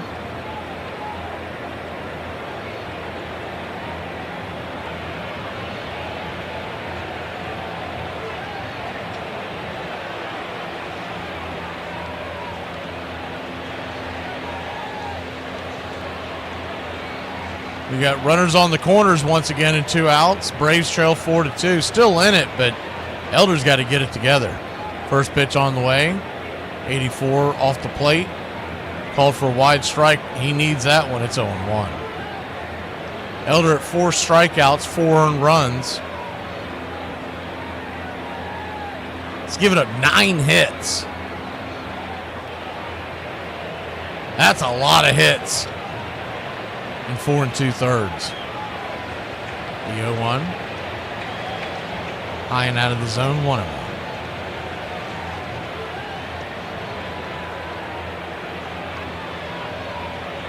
One count.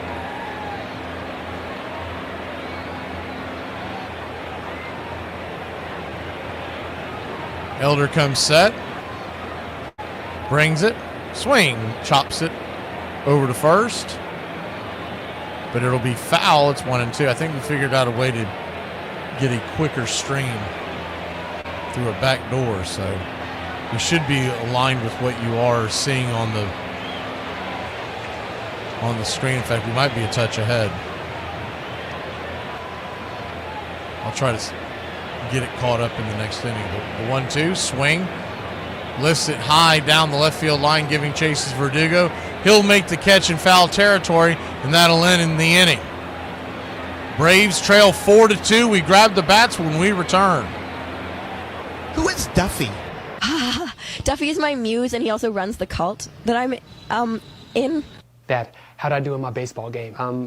You did okay. Just okay? Well, you seem a little scared of the ball. Yes, I am. Huh? I'm very scared of the ball. Yeah, I see that. At one point, I actually tried to hide the ball. Yeah, but they caught you. Yeah, they were like, you got to throw that back to us. So I had to give it to them. Yeah, I saw that. I'm just so scared it's going to hit me. You can't be scared of the ball. Is that why you don't swing the bat? Wait, what? Is that why you don't swing the bat? I'm supposed to swing the bat? Yeah, why do you think they're throwing the ball? I didn't know why. What do you mean? I thought he just didn't like me. No, you're supposed to swing at the ball. Okay, well, next time I'll swing. I got on base, though. Yeah, by a walk, I guess. No, I ran as fast as I could. No, I'm saying you were walked by. No, Eddie's mom has it on video. I ran to the base. You can even. You got 4 balls. Right. That's when I got walked. I remember about that. And later you had a chance to steal second. Why didn't you? Steal second base? Yeah. Why didn't you steal second? Like just take it so they can't stand on it? No, I'm saying steal second base. Like you can't just take the base because then they'll have to say the game's over. Never mind. Never mind. You had a great game. Really? Because everyone's saying I'm the reason we lost. Oh, because when the guy hit the ball and I grabbed the ball and I put it in my pants. Yeah. Why did you do that? 3 guys scored. I was trying to do a trick I saw on America's Got Talent. I was going to make the ball. You know, maybe you shouldn't play baseball. Yeah, I might quit. Really? Do you think your coach would get mad? No, not at all. No, you don't think? No, he actually suggested it.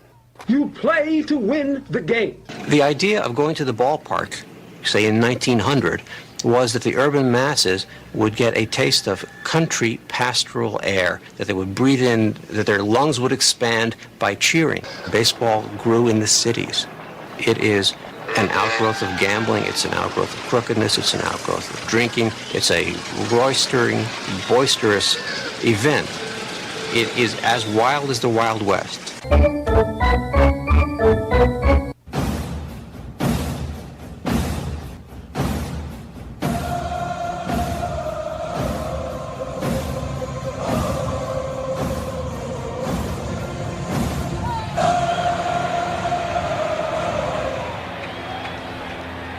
Hopefully that'll mean that the day is done for Bryce Elder and they'll turn to the bullpen, and the bullpen will have a little better luck.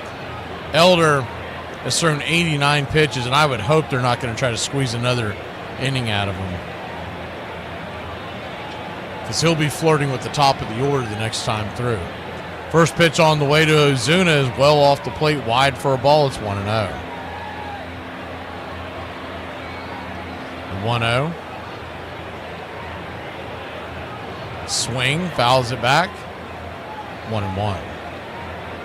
1-1 count. I think we've timed it up pretty well. I was a little the back door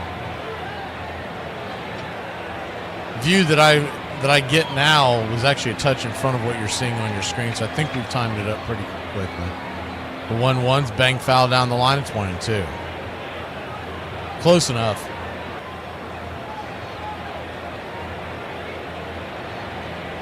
One-two count.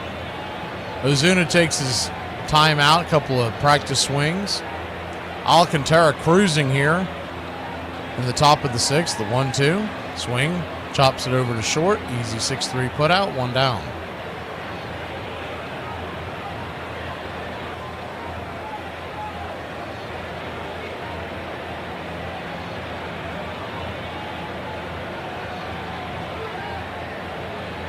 Marcel's had a few hits in the series, but not what your typical Miami Marlins series is when he comes calling here. So first pitch on the way to Drake Baldwin is off the plate for a ball. It's 1-0.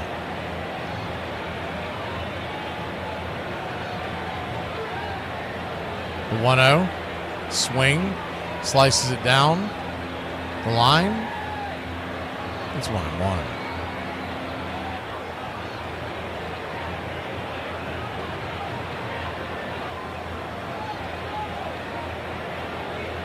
The 1-1 inside, 2-1.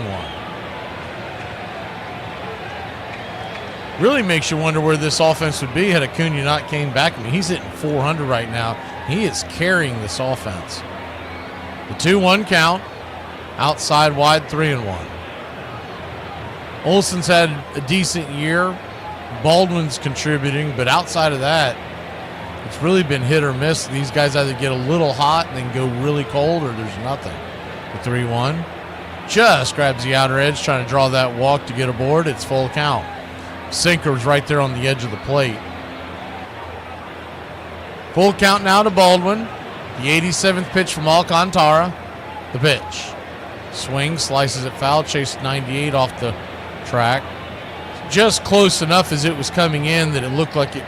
If that's a fastball, he's going to get caught looking, so he had to offer at it.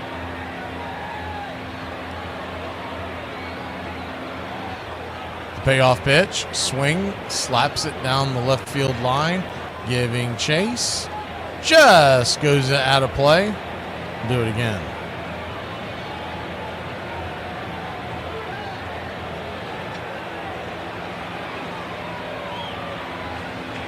Full count. Kicks and fires. Misses high, ball 4. So he'll head on down to first, and maybe that'll get the Braves offense going. 1 on, 1 out. And Ozzie Albies, who's had some good numbers against Alcantara and is 1 for 2 with the double,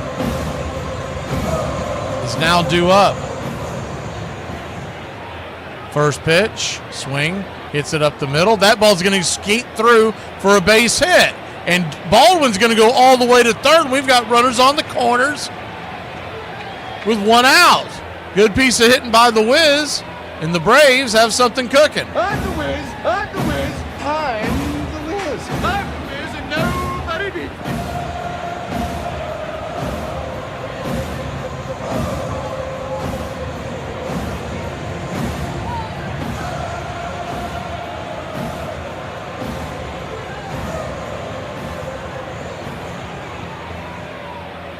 So good piece of hitting there. First pitch on the way is swung on and chopped over to first. It's going to be a 3-6-1 attempt at a double play, but he will not be able to get Verdugo, and it'll be an RBI, and your Braves have cut the lead in half. It's 4-3. Good job by Doogie to get the run home.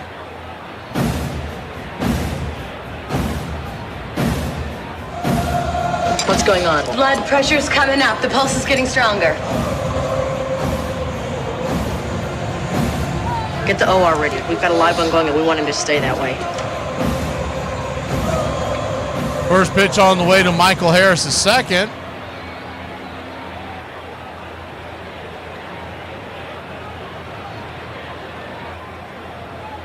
Misses inside. It's 1-0. The 1-0. Swing, chops it foul, 1-1. Runner at first, 2 outs. The Braves have cut the lead to 4-3.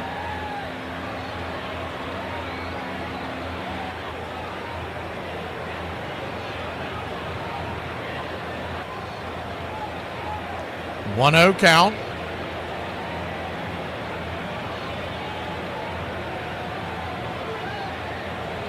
Brings it.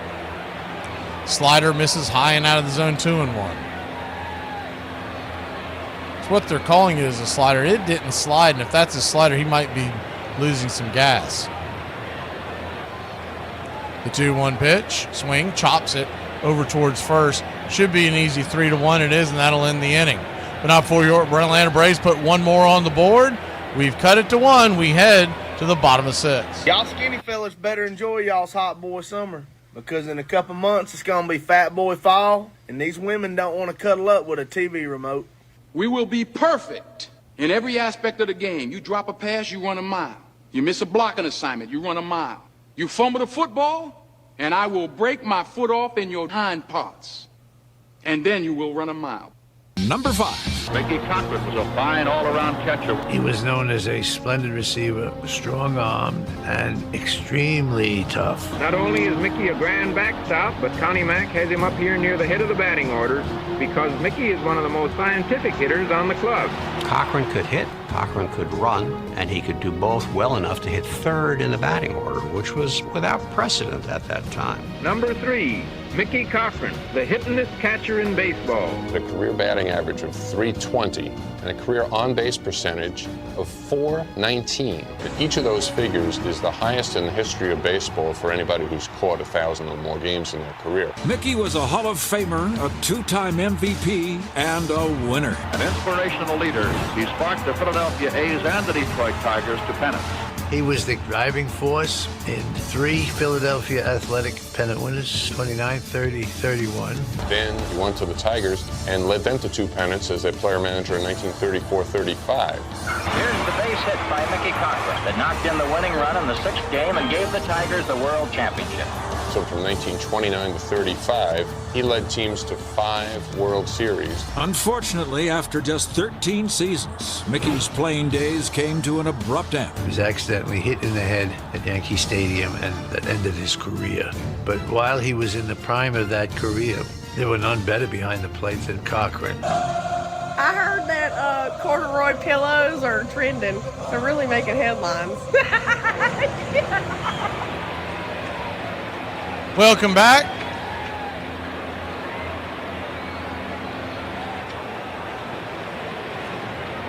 Brace yourself. Bryce Elder's back out there for another inning. He hangs the first pitch, and it's into the corner. That's going to be extra bases. And Doogie takes his time getting it back into the infield. They will hold him to a double, but he really didn't have any kind of sense of urgency getting down there. And Fortes almost tried to stretch it into 3. So, not sure what they're doing here, but another bad decision by Brian Snicker. He's getting slapped all around, and the Braves offense is trying to keep up. But this is ridiculous. Dylan Dodd is warmed up in the bullpen. He looks like he might be ready, but I don't know if they're... Well, actually, I know what they're doing. They're trying to squeeze 2 more batters out before they go get them. You got Edwards and then Sanchez due up after the batter coming to the plate, Sanoa, and they were getting greedy and trying to get 1 more inning out of him, or at least 2 outs. Instead, first pitch is hung and slapped down the line.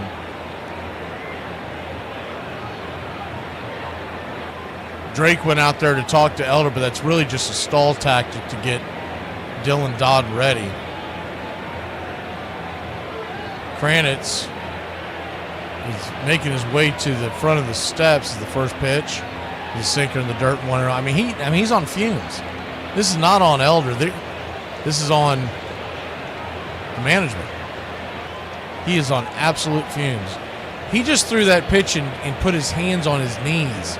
That's the first sign of guys out of gas. The 1-0 drops a bunt. They think about going over to third, but Riley's not there to cover the bag, so it's going to be 2 to 3 put out, 1 down. Riley was coming in to see if he had to cover the bunt. It was such a short bunt. If Riley's standing over there on third, they're going to get the runner.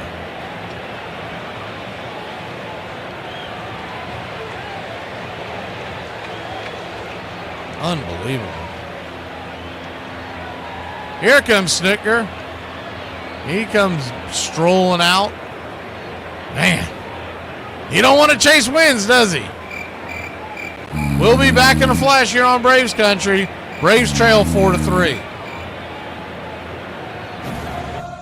On this date, 1900, umpire Hank O'Day forfeits the game to the Brooklyn Superballs when the Phillies stall the action in the bottom of the 11th inning, hoping the delay postpones the Baker Bowl contest due to darkness.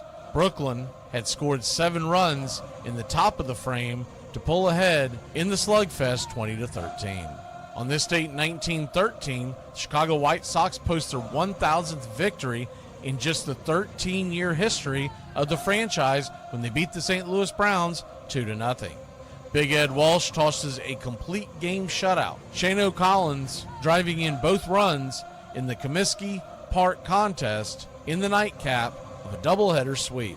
And on this date, 1936, at Brooklyn's Ebbets Field, Ivel Goodman hits an unusual home run when his 5th inning fly ball lands and stays on top of the scoreboard in right field. Then, with the ball perched, considered in play, the 3 Dodger outfielders watch the Reds right field around the bases for an easy inside the park round tripper in their 7-2 loss to Cincinnati. And that's your Braves Country Radio on this date in baseball history. Find us on YouTube and Facebook today.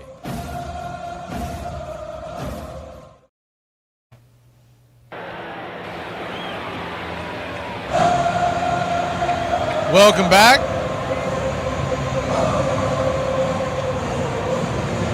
Tim, I think Snit might have already retired and didn't tell anybody.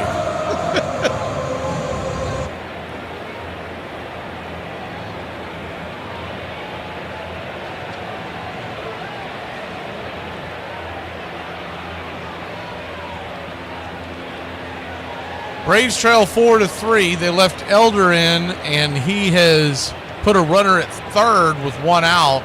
And now Dylan Dodd's going to try to do the impossible and get Edwards out here. The first pitch on the way is an 87-mile-an-hour cutter inside at the knees. It's 0-1. The infield is back, or in, excuse me, and they're to the left a little bit. Really strange when you are talking about having the infield in. You normally play it straight up. The 0-1, swing, smacks it down the left field line. It's 0-2. Where Ozzie is sitting behind Dodd, it makes it impossible for a ball that's going to be hit to the right side to get the runner. Almost impossible. Because Olsen is basically covering the entire area by himself. There's no need for that. Not with the infield in. You got the pitcher right there. If it's hit up the middle, it's probably going to be a base hit anyways. The 0-2, down and in, 1-2.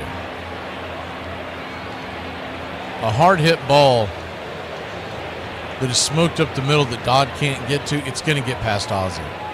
So you might as well have him in normal position and in, and not cheating so far to the second base bag. The 1-2, swing, says is it foul? We'll do it again. 1-2 count.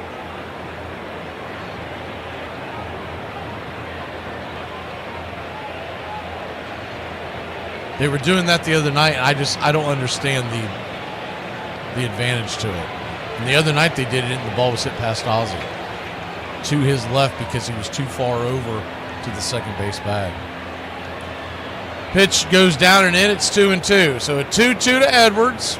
If you walk him with his speed, he will most likely steal third, and then you'll be back at this same situation again. The 2-2, swing, slices it back.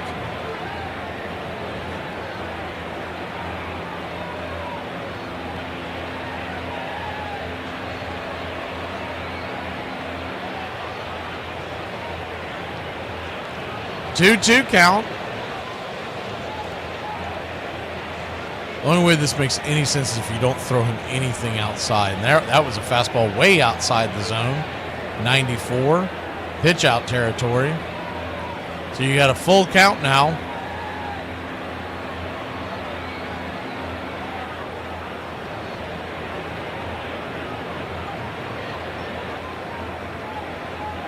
The payoff pitch. Swing, pops it up.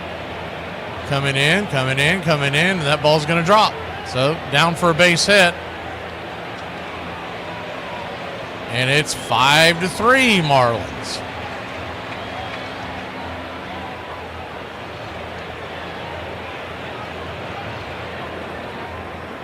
Just a looping hit that got over the defense. With the infield drawn in, nobody had a chance at that one. The outfield was at normal depth, and that's a ball that only Ozzy's going to be able to catch if he's at normal defense. If he's at normal defense, it's going to be a fairly routine play, but you can't predict that one. Sanchez, the batter. Lefty. First pitch swinging, chops it over towards Dodd, and nobody's covering first. Oh, Dodd's going to get him by a half step. Wow. Great play by Dylan Dodd if it holds. Marlins are looking to see. Marlins do not want to challenge it. Olsen was caught in no man's land. I think he was thinking he had to get the ball, and Dodd, not only did he get it, he barehanded it and then toe taps the bag, not even a quarter. We're going to say a 16th step in front of the play.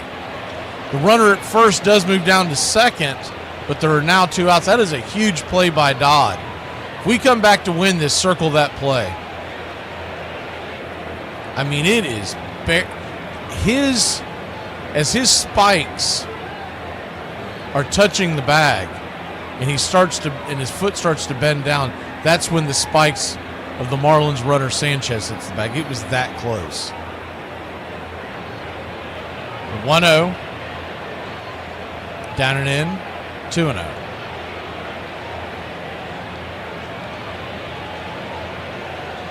Count. Where that ball was hit, I don't think Olsen thought that Dodd was going to get to it. So he was planning on getting the ball and then trying to toss it to Dodd. Honestly, I don't know if that play's makeable. It was one of those balls was hit into no man's land, and somebody had to make an incredible play, and it was Dylan Dodd.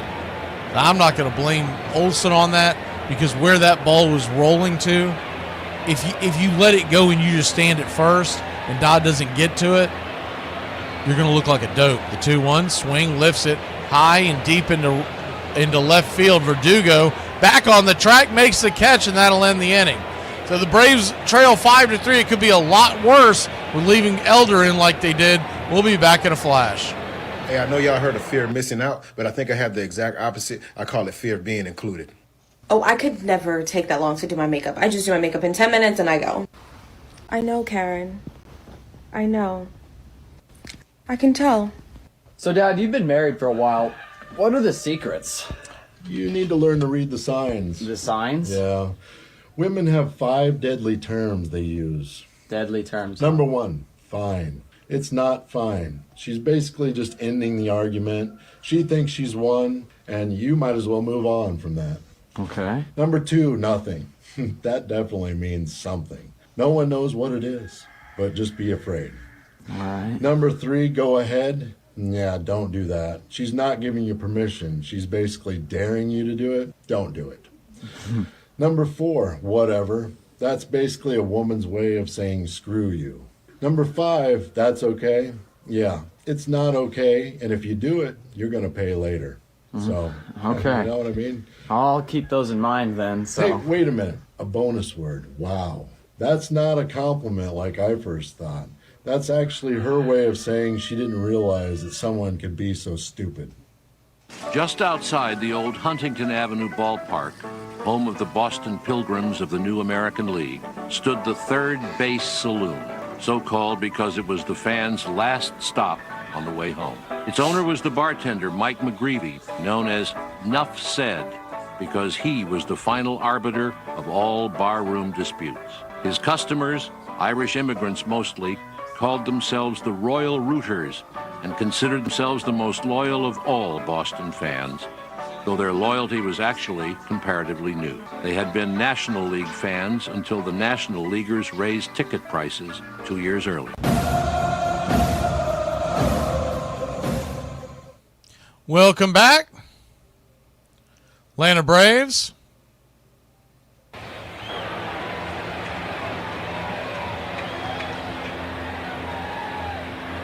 We'll go face Alcantara one more time. Alcantara throws a sweeper up top to Nick Allen. It's 0-1. This is interesting. He's at 96 pitches. He might just be in. That's not Alcantara. The 0-1 chops it back to the mound, flips it over to first. That's Anthony Bender. One up, one down. They had not changed the name on the plate, and I finally looked up and looked at the pitch. I was like, that is not Alcantara. So apparently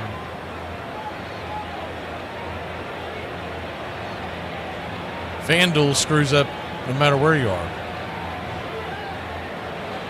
1-1 count. Acuna the batter now. First pitch. 89, slider on the inner cut. It's 1-1. They had him warming up in a game earlier this weekend, and then they got a much bigger lead. This was in the game one. Is the 0-1 inside, 1-1. So they ended up sitting Bender down. We have seen Bender quite a bit, but not this weekend. 1-1 count. Acuna 2 for 3 with a double, a single, and 2 runs. Pitch on the way, swing. Chops it over to third, 5-3 put out. Easy out as Acuna jogging lightly down the line, 2 down. Man, I'll tell you what I was impressed by the other night. I was watching Dodgers play somebody. I don't remember who it was. I want to say it was the Washington series they're in now, but it might have been before. I do know it was this week. And there was a ball hit for a double play. And Mookie Betts, who's had his share of injuries, was busting it down the line to the point where he leaped in the air and stuck the landing at first just in the nick of time to extend the inning. The Dodgers scored 3 more runs because of it. And all I could think of is how the Braves are being taught to just kind of half-ass it down the line. The 1-0 to Olsen misses outside 2-0. And I get it with the Acuna and whatnot, but I mean, all of them are doing it now. And it was just impressive because that inning ended up being the difference in the game. The 2-0 count, outside wide, 3-0. That's the difference between a guy who really wants to win and someone who doesn't.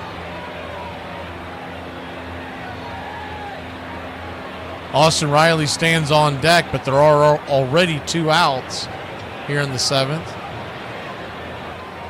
The 2-0, or 3-0, excuse me, right there at the knees, 3-1.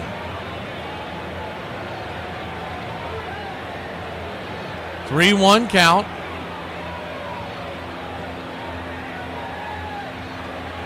Kicks and fires, swing and a miss, sweeper, full count.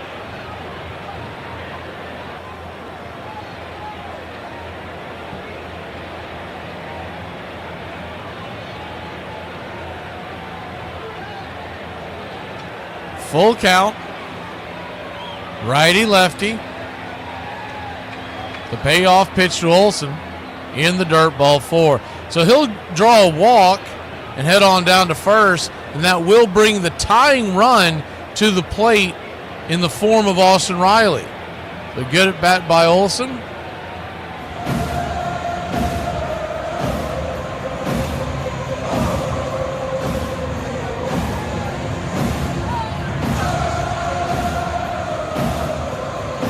Riley, 1 for 3 on the day with a single and an RBI. First pitch misses, sweeper well off the plate. It's 1-0. 1-0. see the difference between that and like Mookie Betts, and then you see like O'Neal Cruz when that ball went under his glove the other day, and he didn't even make an attempt to run after it. Or Rafael Devers saying that he wasn't going to play defense this year when the first baseman got hurt. It's just a totally different mentality. The 1-1 swing, pops it up. Easy, lazy fly ball into shallow center field. Making the catch is the shortstop Lopez, and the Braves go down quietly once again. It's 5-3. We go to the bottom of the 7th. Get up and stretch, Braves country. All right. I can't see you. Let me hear you. All one. On two. On three. Me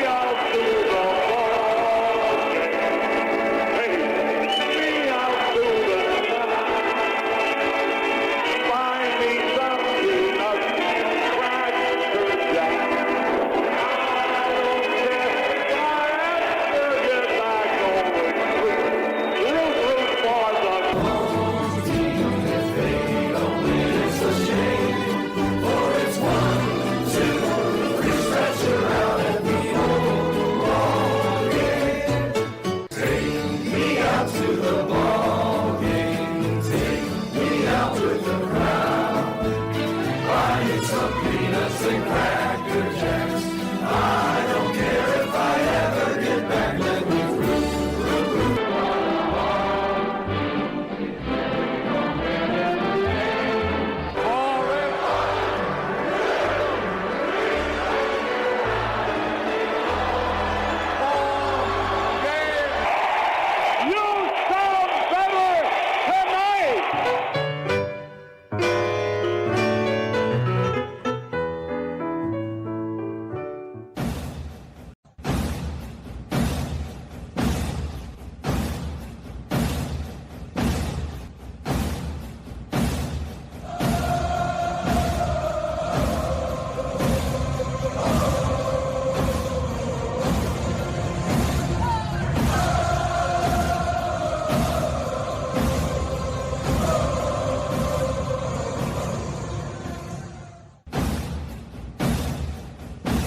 Welcome back.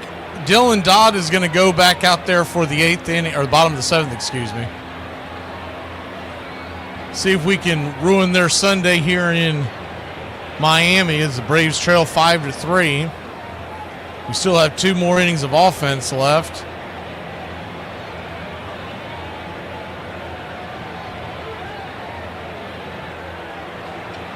And as it goes, if anybody gets aboard the next 2 innings, Acuna will make it back to the plate. Wagaman is the batter. It's 2 for 3 on the day. Lefty-righty, first pitch. Cutter misses outside wide. It's 1-0. 1-0. Dylan Dodd so far this year, a spotless ERA. The 1-0 hit hard on the ground, but right to Riley. Austin has it, flips it to Olsen. 1 down. 5-3 in your scorecard if you're playing along.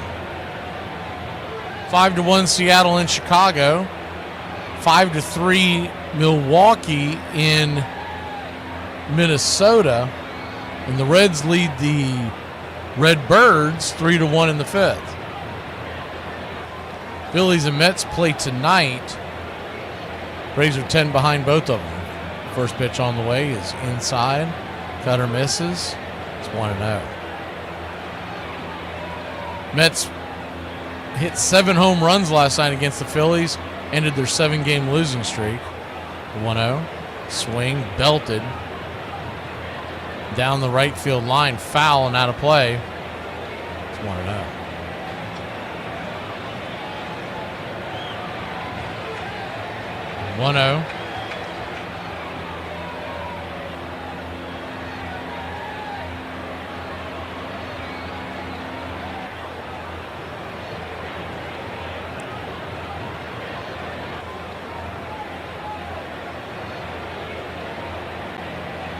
Kicks and flips, swing, chops it foul. 1-2. Went with the slider.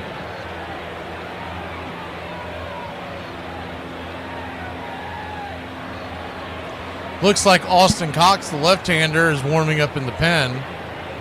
He's probably going to be sent down after this series, and they'll probably go grab somebody else. And what I don't like the most about that is it's a 2-run game, and you're already waving the white flag. And that's a problem.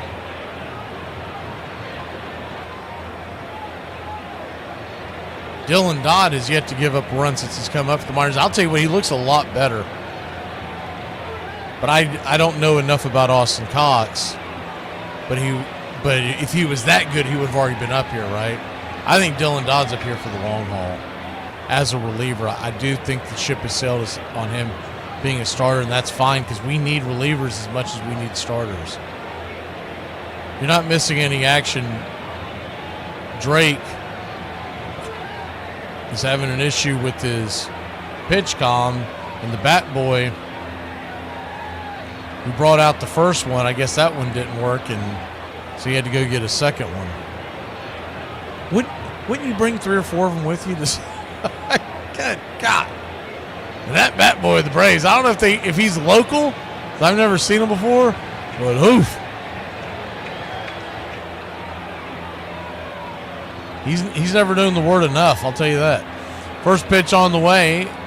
After that, delay on the 1-2 is a slider in the dirt, 2-2. 2-2 count.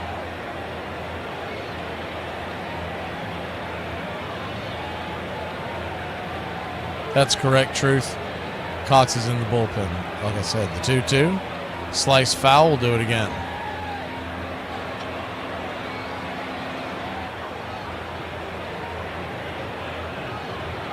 Two count.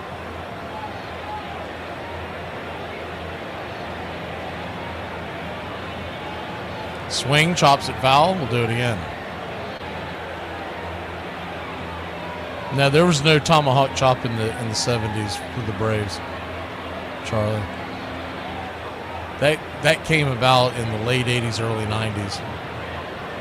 2-2 count. They used to do like the Chief Wahoo thing. The 2-2, fouled back straight.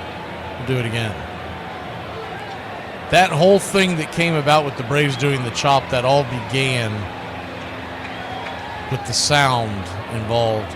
That all began when Deion Sanders started with playing for the Braves. The 2-2, down and away, 3-2, full count. There was a pretty big group of Florida State fans that came up to watch Deion play in the outfield, and they started doing the chop, and it caught on. The payoff pitch, swing, chops it down the line, foul, we'll do it again. And Florida State, who originated the chop and the whoa, all that, they didn't start that until the mid-'80s.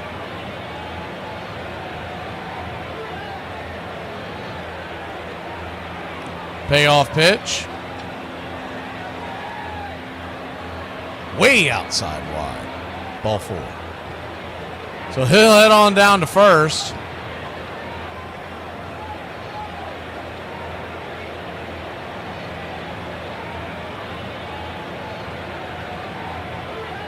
One on, one out. Bottom of the 7th.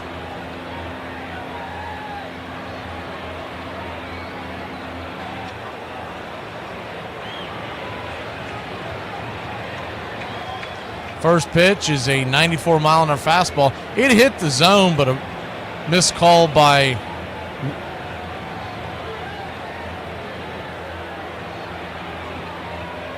home plate umpire John Bacon. Makes it 1-0. The 1-0, 93 at the knees. You could make the argument that he missed that call as well, 2-0. So he's really pinching the zone. It's extremely strange this late in the game. 2-0 count. The first one was definitely a strike. The second one you could argue back and forth. The 2-0, swing and a miss, 2-1.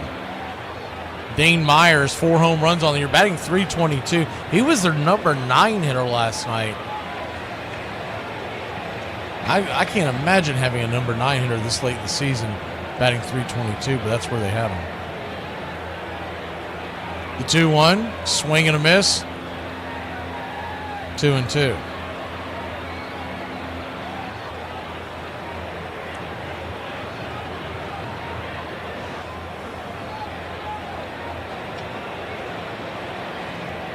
Two count.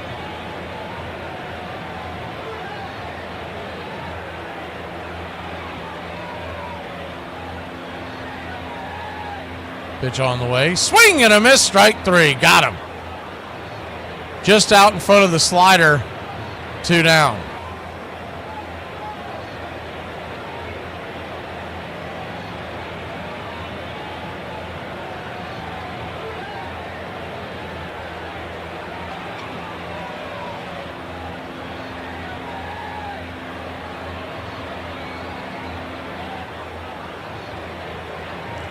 Two down, and that'll bring Hicks to the plate. I'm sorry, Ramirez is going to come to the plate now. He is in for Hicks. It's the designated hitter. Justin Ramirez, the catcher the last couple of nights. He'll come in for a chance to take a swing. He's got 11 home runs on the season, batting .234. They flip it over to first.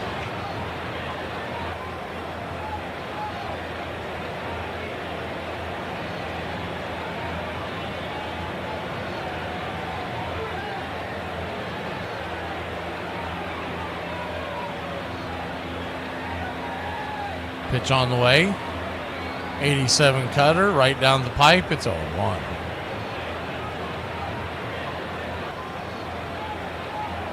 Yeah, Dodd was a starter for quite a while, Nicholas. The 0-1. Swing, hits it over towards short.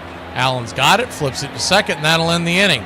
So all in all, a good outing by Dylan Dodd. We'll be back in a flash here on Braves Country. Hey, Dad. Hey, what's going on? I'm really down.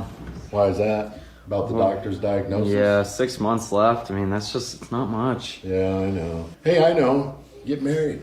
Why? I mean, does that make me live longer? No, but it'll make it seem like forever.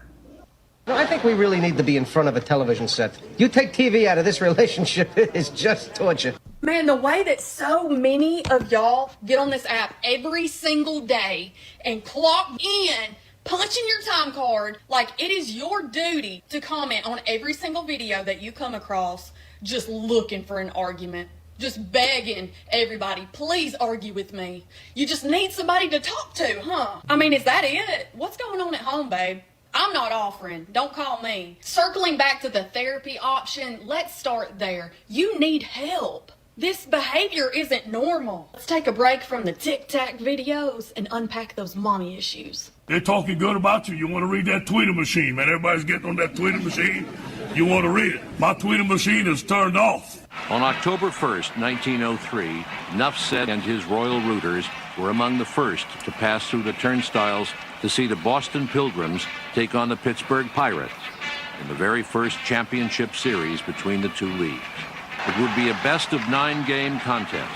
Realizing that this was a golden opportunity to prove the superiority of his new league, Van Johnson ordered the Boston owner to beat Pittsburgh. Pittsburgh had been favored to win, but Boston was aided by a series of disasters that undercut the Pirates. One pitcher had been injured. Their star shortstop, Honus Wagner, was playing hurt. And just as the series got underway, Ed Doheny, another pitcher, suffered a mental breakdown and was sent to an asylum.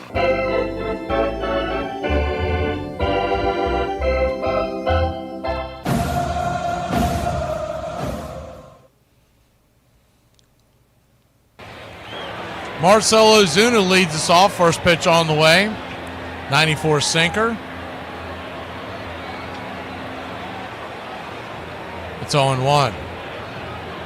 Bender back out there for another inning of work. The 0-1.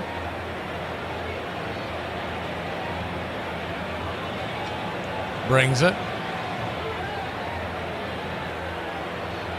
Called a strike, and Ozuna just rolled his eyes at the home plate umpire. It's 0-2. That was a bad call.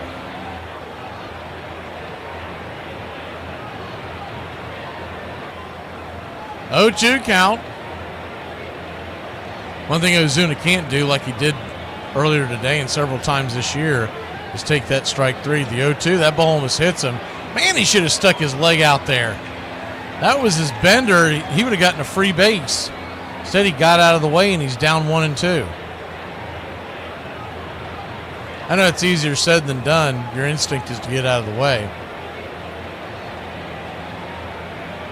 1-2 count. Swing and a miss, strike 3. Yep.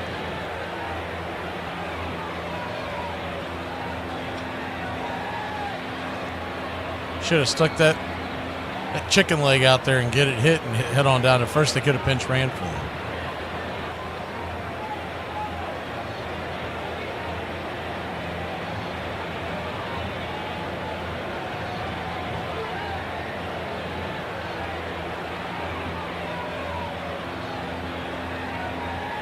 And that's going to be it. They're going to go get the reliever out of the pen. 1 pitch, 1 out. It's got to be a left-hander, I would think, with the Drake coming to the plate. We'll be back in a flash.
Anthony Bender is out and Calvin Fulcher is in, so no, it's a right-hander. That's interesting. I guess they just had a pitch number that they didn't want to exceed with Bender.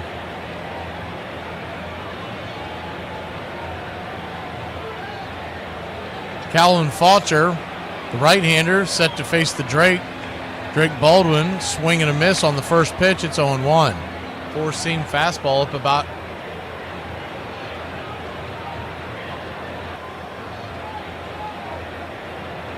right up there at the letters. The 0-1 chops it towards the pitcher. The pitcher will step on the bag and quickly 2 down.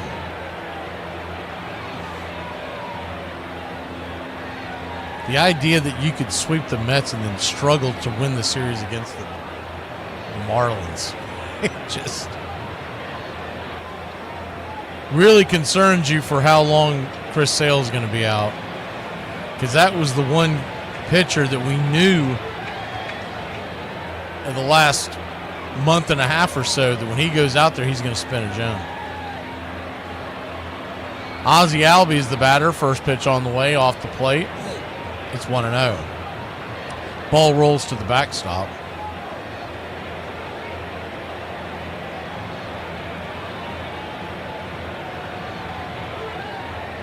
Ozzie Albies 2 for 3 on the day. The 1-0. Swing and a miss at the cutter up around his eyeballs. It's 1-1. If Ozzie can keep the line moving, Verdugo is due up. The 1-1 in the dirt, 2-1. I'd say they're going to save Sean Murphy to bat for Nick Allen. And then have either Fairchild or Verdugo to pinch run for him. The 2-1. Outside wide. Called for a strike. Oof. 2-2. John Bacon, the home plate umpire, must have dinner plans. That pitch was well off the plate. The 2-2. Swing and a miss. Strike 3. Good night, Irene. Ozzie Albies goes down on strikes. He's saying the what for to John Bacon. He might get ran. We'll see what happens. We'll be back in a flash here on Braves Country. I need everybody that works the night shift front and center. Is it me, or does everybody else in the world not understand us? Most people feel that just because you work the night shift, you're available for anything during the day. Emergencies, or just to go to the grocery store and shop. Newsflash, we don't even know what day it is half the time. So setting appointments for us is probably going to be a maybe. My son's school called me in the middle of the day asking, can I pick him up early because he's not feeling well. I said, okay. Hung up. I woke up and it was time to pick him up from school. He thugged it out that day. To all my people that live during the day, if you wake up and it's raining outside and you know a person that works night shift, don't call us for nothing. He's not known to be a home run hitter, but in the last couple of games, he has shown a lot of power. When you knew Donnie and you were around him, you said he's going to figure it out. 3 days, 3 straight home runs. Unbelievable. Anything he accomplished, I didn't go, oh my gosh, how did he do that? It's just, the sky's always a limit with guys with that makeup and that inner drive. He had never hit more than 10 home runs in a season on any professional level before hitting 23 in 1984. But even more impressive was his batting average, which by mid-season was hovering around 350, putting him in the race for the batting title alongside his teammate, the Hall of Famer, Dave Winfield. There was a lot made out of it, and winning was great. The Yankees win it! A home run for Dave Winfield. Dave treated me great, made it easy on me. I was kind of the underdog, rookie, not making any money. Winnie was a big free agent, so people are kind of cheering for me instead of him. I'm trying to win. He is too. But I just looked at it like, hey, I'm hitting 330 in the big leagues. There's nothing bad going to happen here. What's up, Braves Country? Looking forward to a great Atlanta Braves season. See y'all at the ballpark. Love y'all.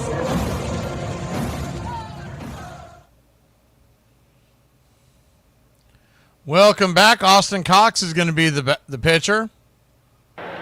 First pitch on the way is swung on and hammered deep down the left field line. It's 0-1. Cox throws a four-seamer, a cutter, a curve, a split. Four-seamer 47% of the time, then the cutter at 31%. So those are the two main pitches you'll see, but he started them off with the curveball. Another curveball. It's 0-2.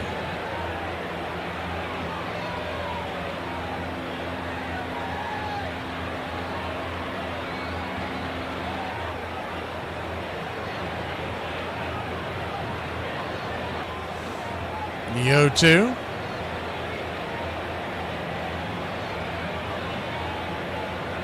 Ah, 95 right there on the outer edge.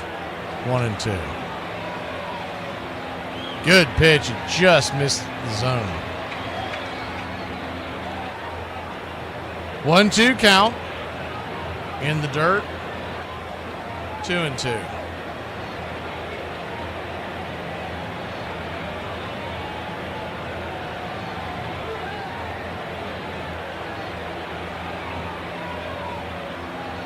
The 2-2 to Fortes, who's 1 for 3 with the double. Swing, hammers that one down the line. They're throwing. That's the second one they've thrown right into his wheelhouse.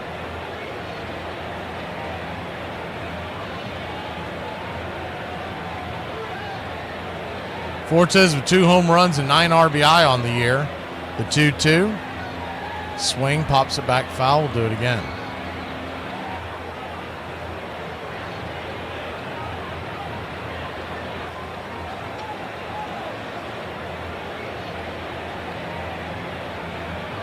Austin Cox, 28 years old. 2-2, pop back foul. That time was the curveball off the edge. We'll do it again.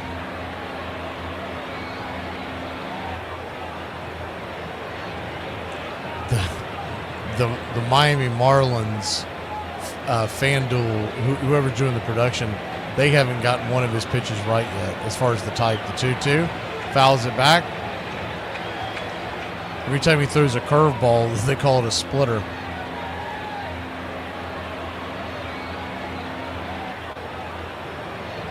Two count. Ninth pitch of the at-bat. Swing and a miss, strike three. Got him with the curveball, one down. If you want to know what his numbers are, so his career numbers in 24 appearances, he has a 4.54 ERA. That's in the major leagues. Played his college ball at Mercer, but he's from Macon, Georgia, so he's from Braves country. Drafted by the Royals in 2018. 5th round. First pitch, four-seam fastball. Fouled down the line, it's 0-1. Sanoa, the number 9 hitter, the batter. Pitch for Kansas City is the 0-1. Banged on the carpet over towards Riley. He's got it, flips it to first. 2 away.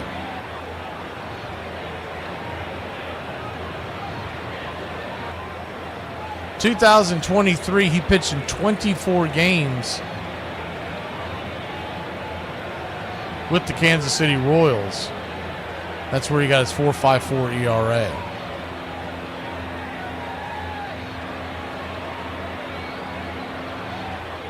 First pitch on the way, 94 up top, misses high, it's 1-0.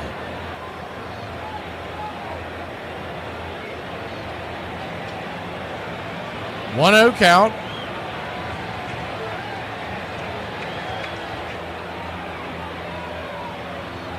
Misses high, 93, 2-0.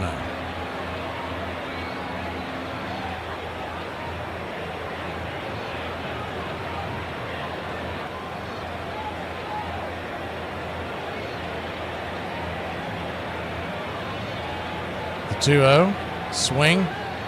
Hammers it down the left field line. That's going to get up against the wall. Verdugo will play it off the bounce, get it back into the infield, and it's a 2-out double for Xavier Edwards, who's now 3 for 4 on the day.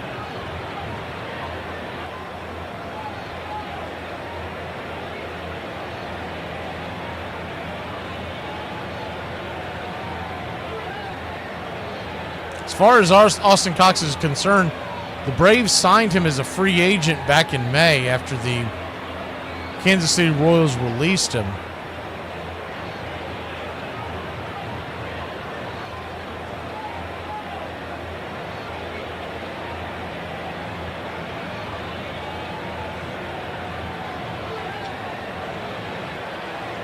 First pitch on the way is a curve in the dirt. It's 1-0.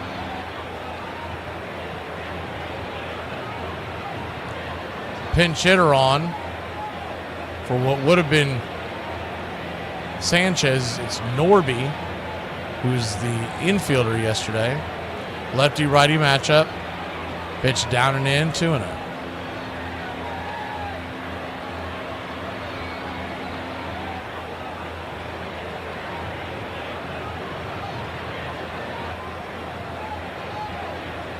The 2-0. 94 at the knees, 2-1. Good fastball, placed it right there on the outer edge.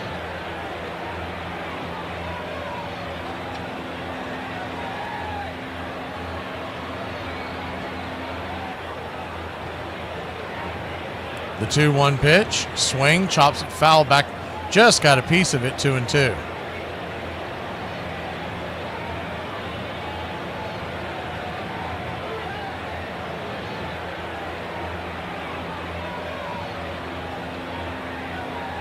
2-2 count. What is strange about him getting released by Kansas City is that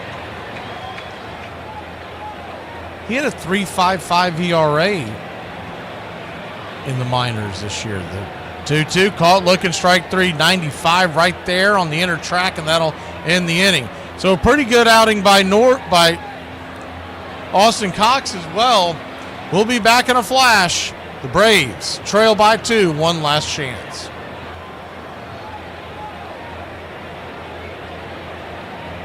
I'm cool, yeah, you are. Armchair presents the world's first star in your own radio commercial. Okay, guys, whenever you hear this sound, insert your name. Hi there. Braves country. Sorry I'm late. Sometimes there just aren't enough hours in the day to be a neurosurgeon and a swimwear model. Oh, am I thirsty? How about it? Braves country. Got anything tall and cool? Oh, those. Braves country. You are so thoughtful. But of course, Braves country. The first choice for every occasion. You know, I have a confession to make. If I ever had a son, I'd want to name him Braves country. Oh. Braves country. Come here. Now. Braves country. Braves country. Braves country. Well, you did very well in your first commercial. Braves country. Have a Braves country. You've earned it. Armchair. Do you ever miss the six-pack when you blow up between fights? I'd rather be fat and happy than ripped. And like these people who are ripped all year round aren't happy. I'm not arsed. I don't care what they say. This six-pack's sound. I look great, but I'd rather be fat and happy, lad. I think those Boston fans actually won that series for the Pilgrims. We beat them 3 out of the first 4 games, and then they'd start singing that damn Tessie song. You could hardly play ball. They were singing Tessie so damn loud. Like when Honus Wagner came to bat, they'd sing, Honus, why do you hit so badly? The Boston Americans made it 5 victories out of 8 games played, which gives them a clear title to the highest honor ever achieved in baseball, Boston Globe. The games proved so popular that the 2 leagues decided to hold a championship series every year. A team from Boston had beaten a team from Pittsburgh just 650 miles away, but the owners insisted on calling it the World Series.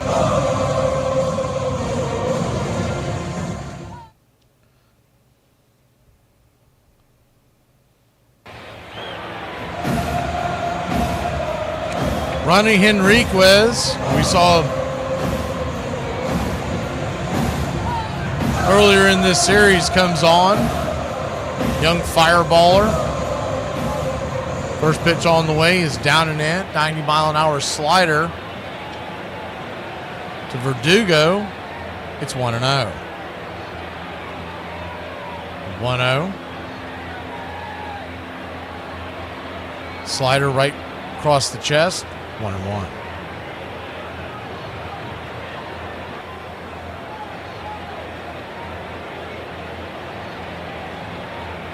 One count. Braves trail by 2. Chased a sweeper well below the zone. Taps it foul. 1-2. Braves head to New York to face the Mets for 4. That all begins tomorrow. We'll come on Braves Country today. You Country Club members, noon Eastern tomorrow to go over the Mets series, the 1-2. Swing fouls it back.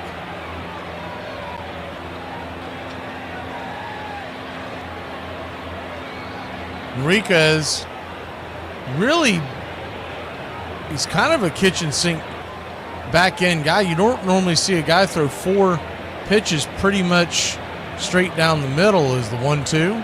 Swing, lifts it down the right field line, but plenty foul into the seats. We'll do it again. He has a sweeper, 4-seam, that he comes at 29% of the time, and then the slider and change it are about another 40% of the time. It's got a sinker, but it's really just a show-me pitch at 2%. Pitch on the way, swing, slice down the left field line. That is down for a base hit. So we'll see if Dr. Doogie can get some things going here with the Atlanta Braves and their offense. I would think I would want to. What's going on? Blood pressure's coming up. The pulse is pinch getting run stronger. for Verdugo. You've got a couple options on the bench. You can either go Eli or maybe Stuart Fairchild. He'd still give you an extra guy to. It's the first pitch on the way to Harris is a change up at the knees. It's 0-1. Still gives you an extra guy that you could pinch run for when you want to bring Murphy in, which I would assume he's probably standing on deck. Righty-lefty matchup, the 0-1. Swing, chops it back, and this is going to be a double play. It is. Bad swing, bad pitch by Harris, and he gets him out of the jam by chasing one off the plate. And it's a 1-6-3 twin killing. You're trying to get a rally going, you've got to make them pitch to you. And that is a fastball high out of the zone, or just at the top of the zone, but he only had one strike. And the way he swings the bat nowadays, everything's looping and he just taps it foul. Deshaun Murphy will come on, and had you had a pinch runner on, that pinch runner may have stolen second. But instead, it wipes the bases clear, and we're down to Sean Murphy. Murph, first pitch, coming off the bench cold, takes 99 right down the pipe. It's 0-1. If Murphy can reach, you'll have a pinch runner and Acuna coming to the plate. The 0-1 to Smurf. Outside wide. 1-1.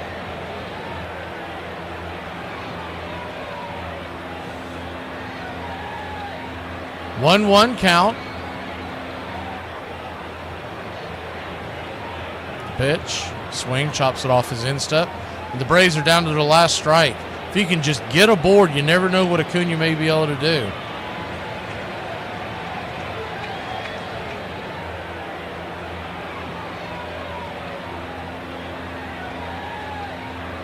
One-two count. 10 pitches in. Fans to their feet. The 1-2, swing and a miss, strike three. That'll end the inning. That'll end the game. That'll end the series. Braves drop a tough series, one they should have won.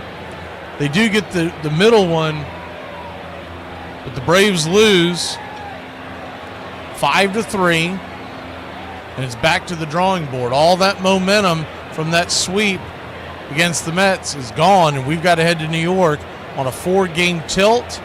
We'll go over it tomorrow, noon Eastern. Braves Country Today comes your way for the Country Club. We'll see you at noon tomorrow, y'all, and first pitch tomorrow night. It's in New York, so it is 7:10 tomorrow night. The pregame show, because it's the first of the series, will come on around 6 o'clock. We'll see you then. Have a good rest of your day, a good rest of your Sunday, Braves Country. Don't let this performance ruin your Sunday. Good Lord. Don't want to chase victories, though, do we? All right, we'll see you.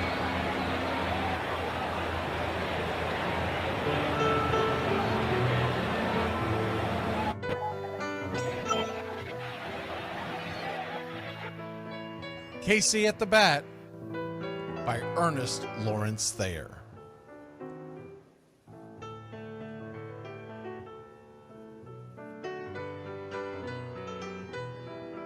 The outlook wasn't brilliant for the Mudville Nine that day. The score stood 4-2, but with one inning more to play. And when Cooney died at first and Barrows did the same, a pall-like silence fell upon the patrons of the game. A straggling few got up to go in deep despair. The rest clung to the hope which springs eternal in the human breast. They thought, if only Casey could but get a whack at that, we'd put up even money now with Casey at the bat.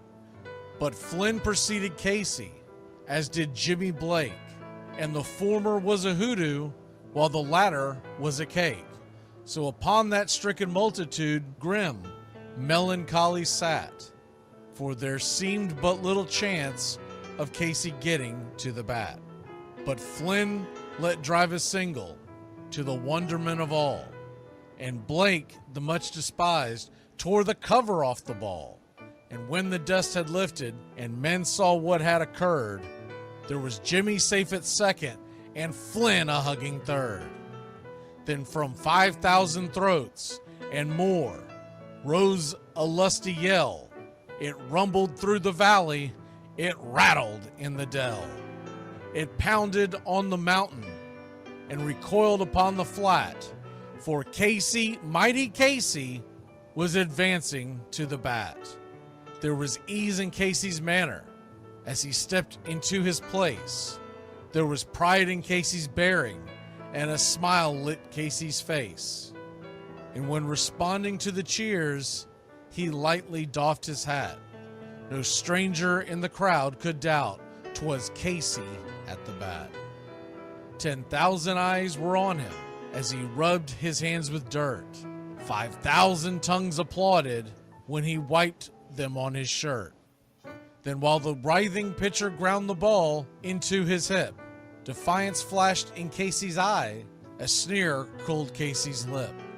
And now the leather-covered sphere came hurtling through the air, and Casey stood a-watching it in a haughty grandeur there. Closed by the sturdy batsman, the ball unheeded sped.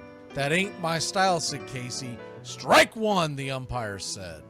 From the benches black with people, there went up a muffled roar, like the beating of a storm waves on a stern and distant shore. Kill him! Kill the umpire! Shouted someone on the stand, and it's likely they'd have killed him had not Casey raised his hand. With a smile of Christian charity, great Casey's visage shone.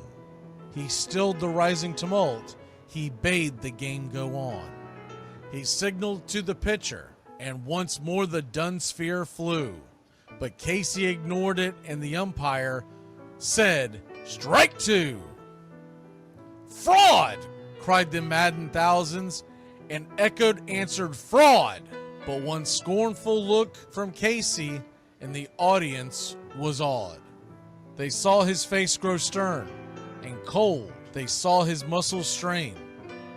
And they knew that Casey wouldn't let that ball go by again. The sneer is from Casey's lip. His teeth are clenched in hate. He pounds with cruel violence his bat upon the plate. And now the pitcher holds the ball, and now he lets it go. And now the air is shattered by the force of Casey's blow. Oh, somewhere in the favored land, the sun is shining bright. The band is playing somewhere, and somewhere hearts are light. And somewhere men are laughing, and somewhere children shout. But there is no joy in Mudville. Mighty Casey has struck out. Casey at the Bat, Ernest Lawrence Thayer, published June 3rd, 1888. San Francisco Examiner.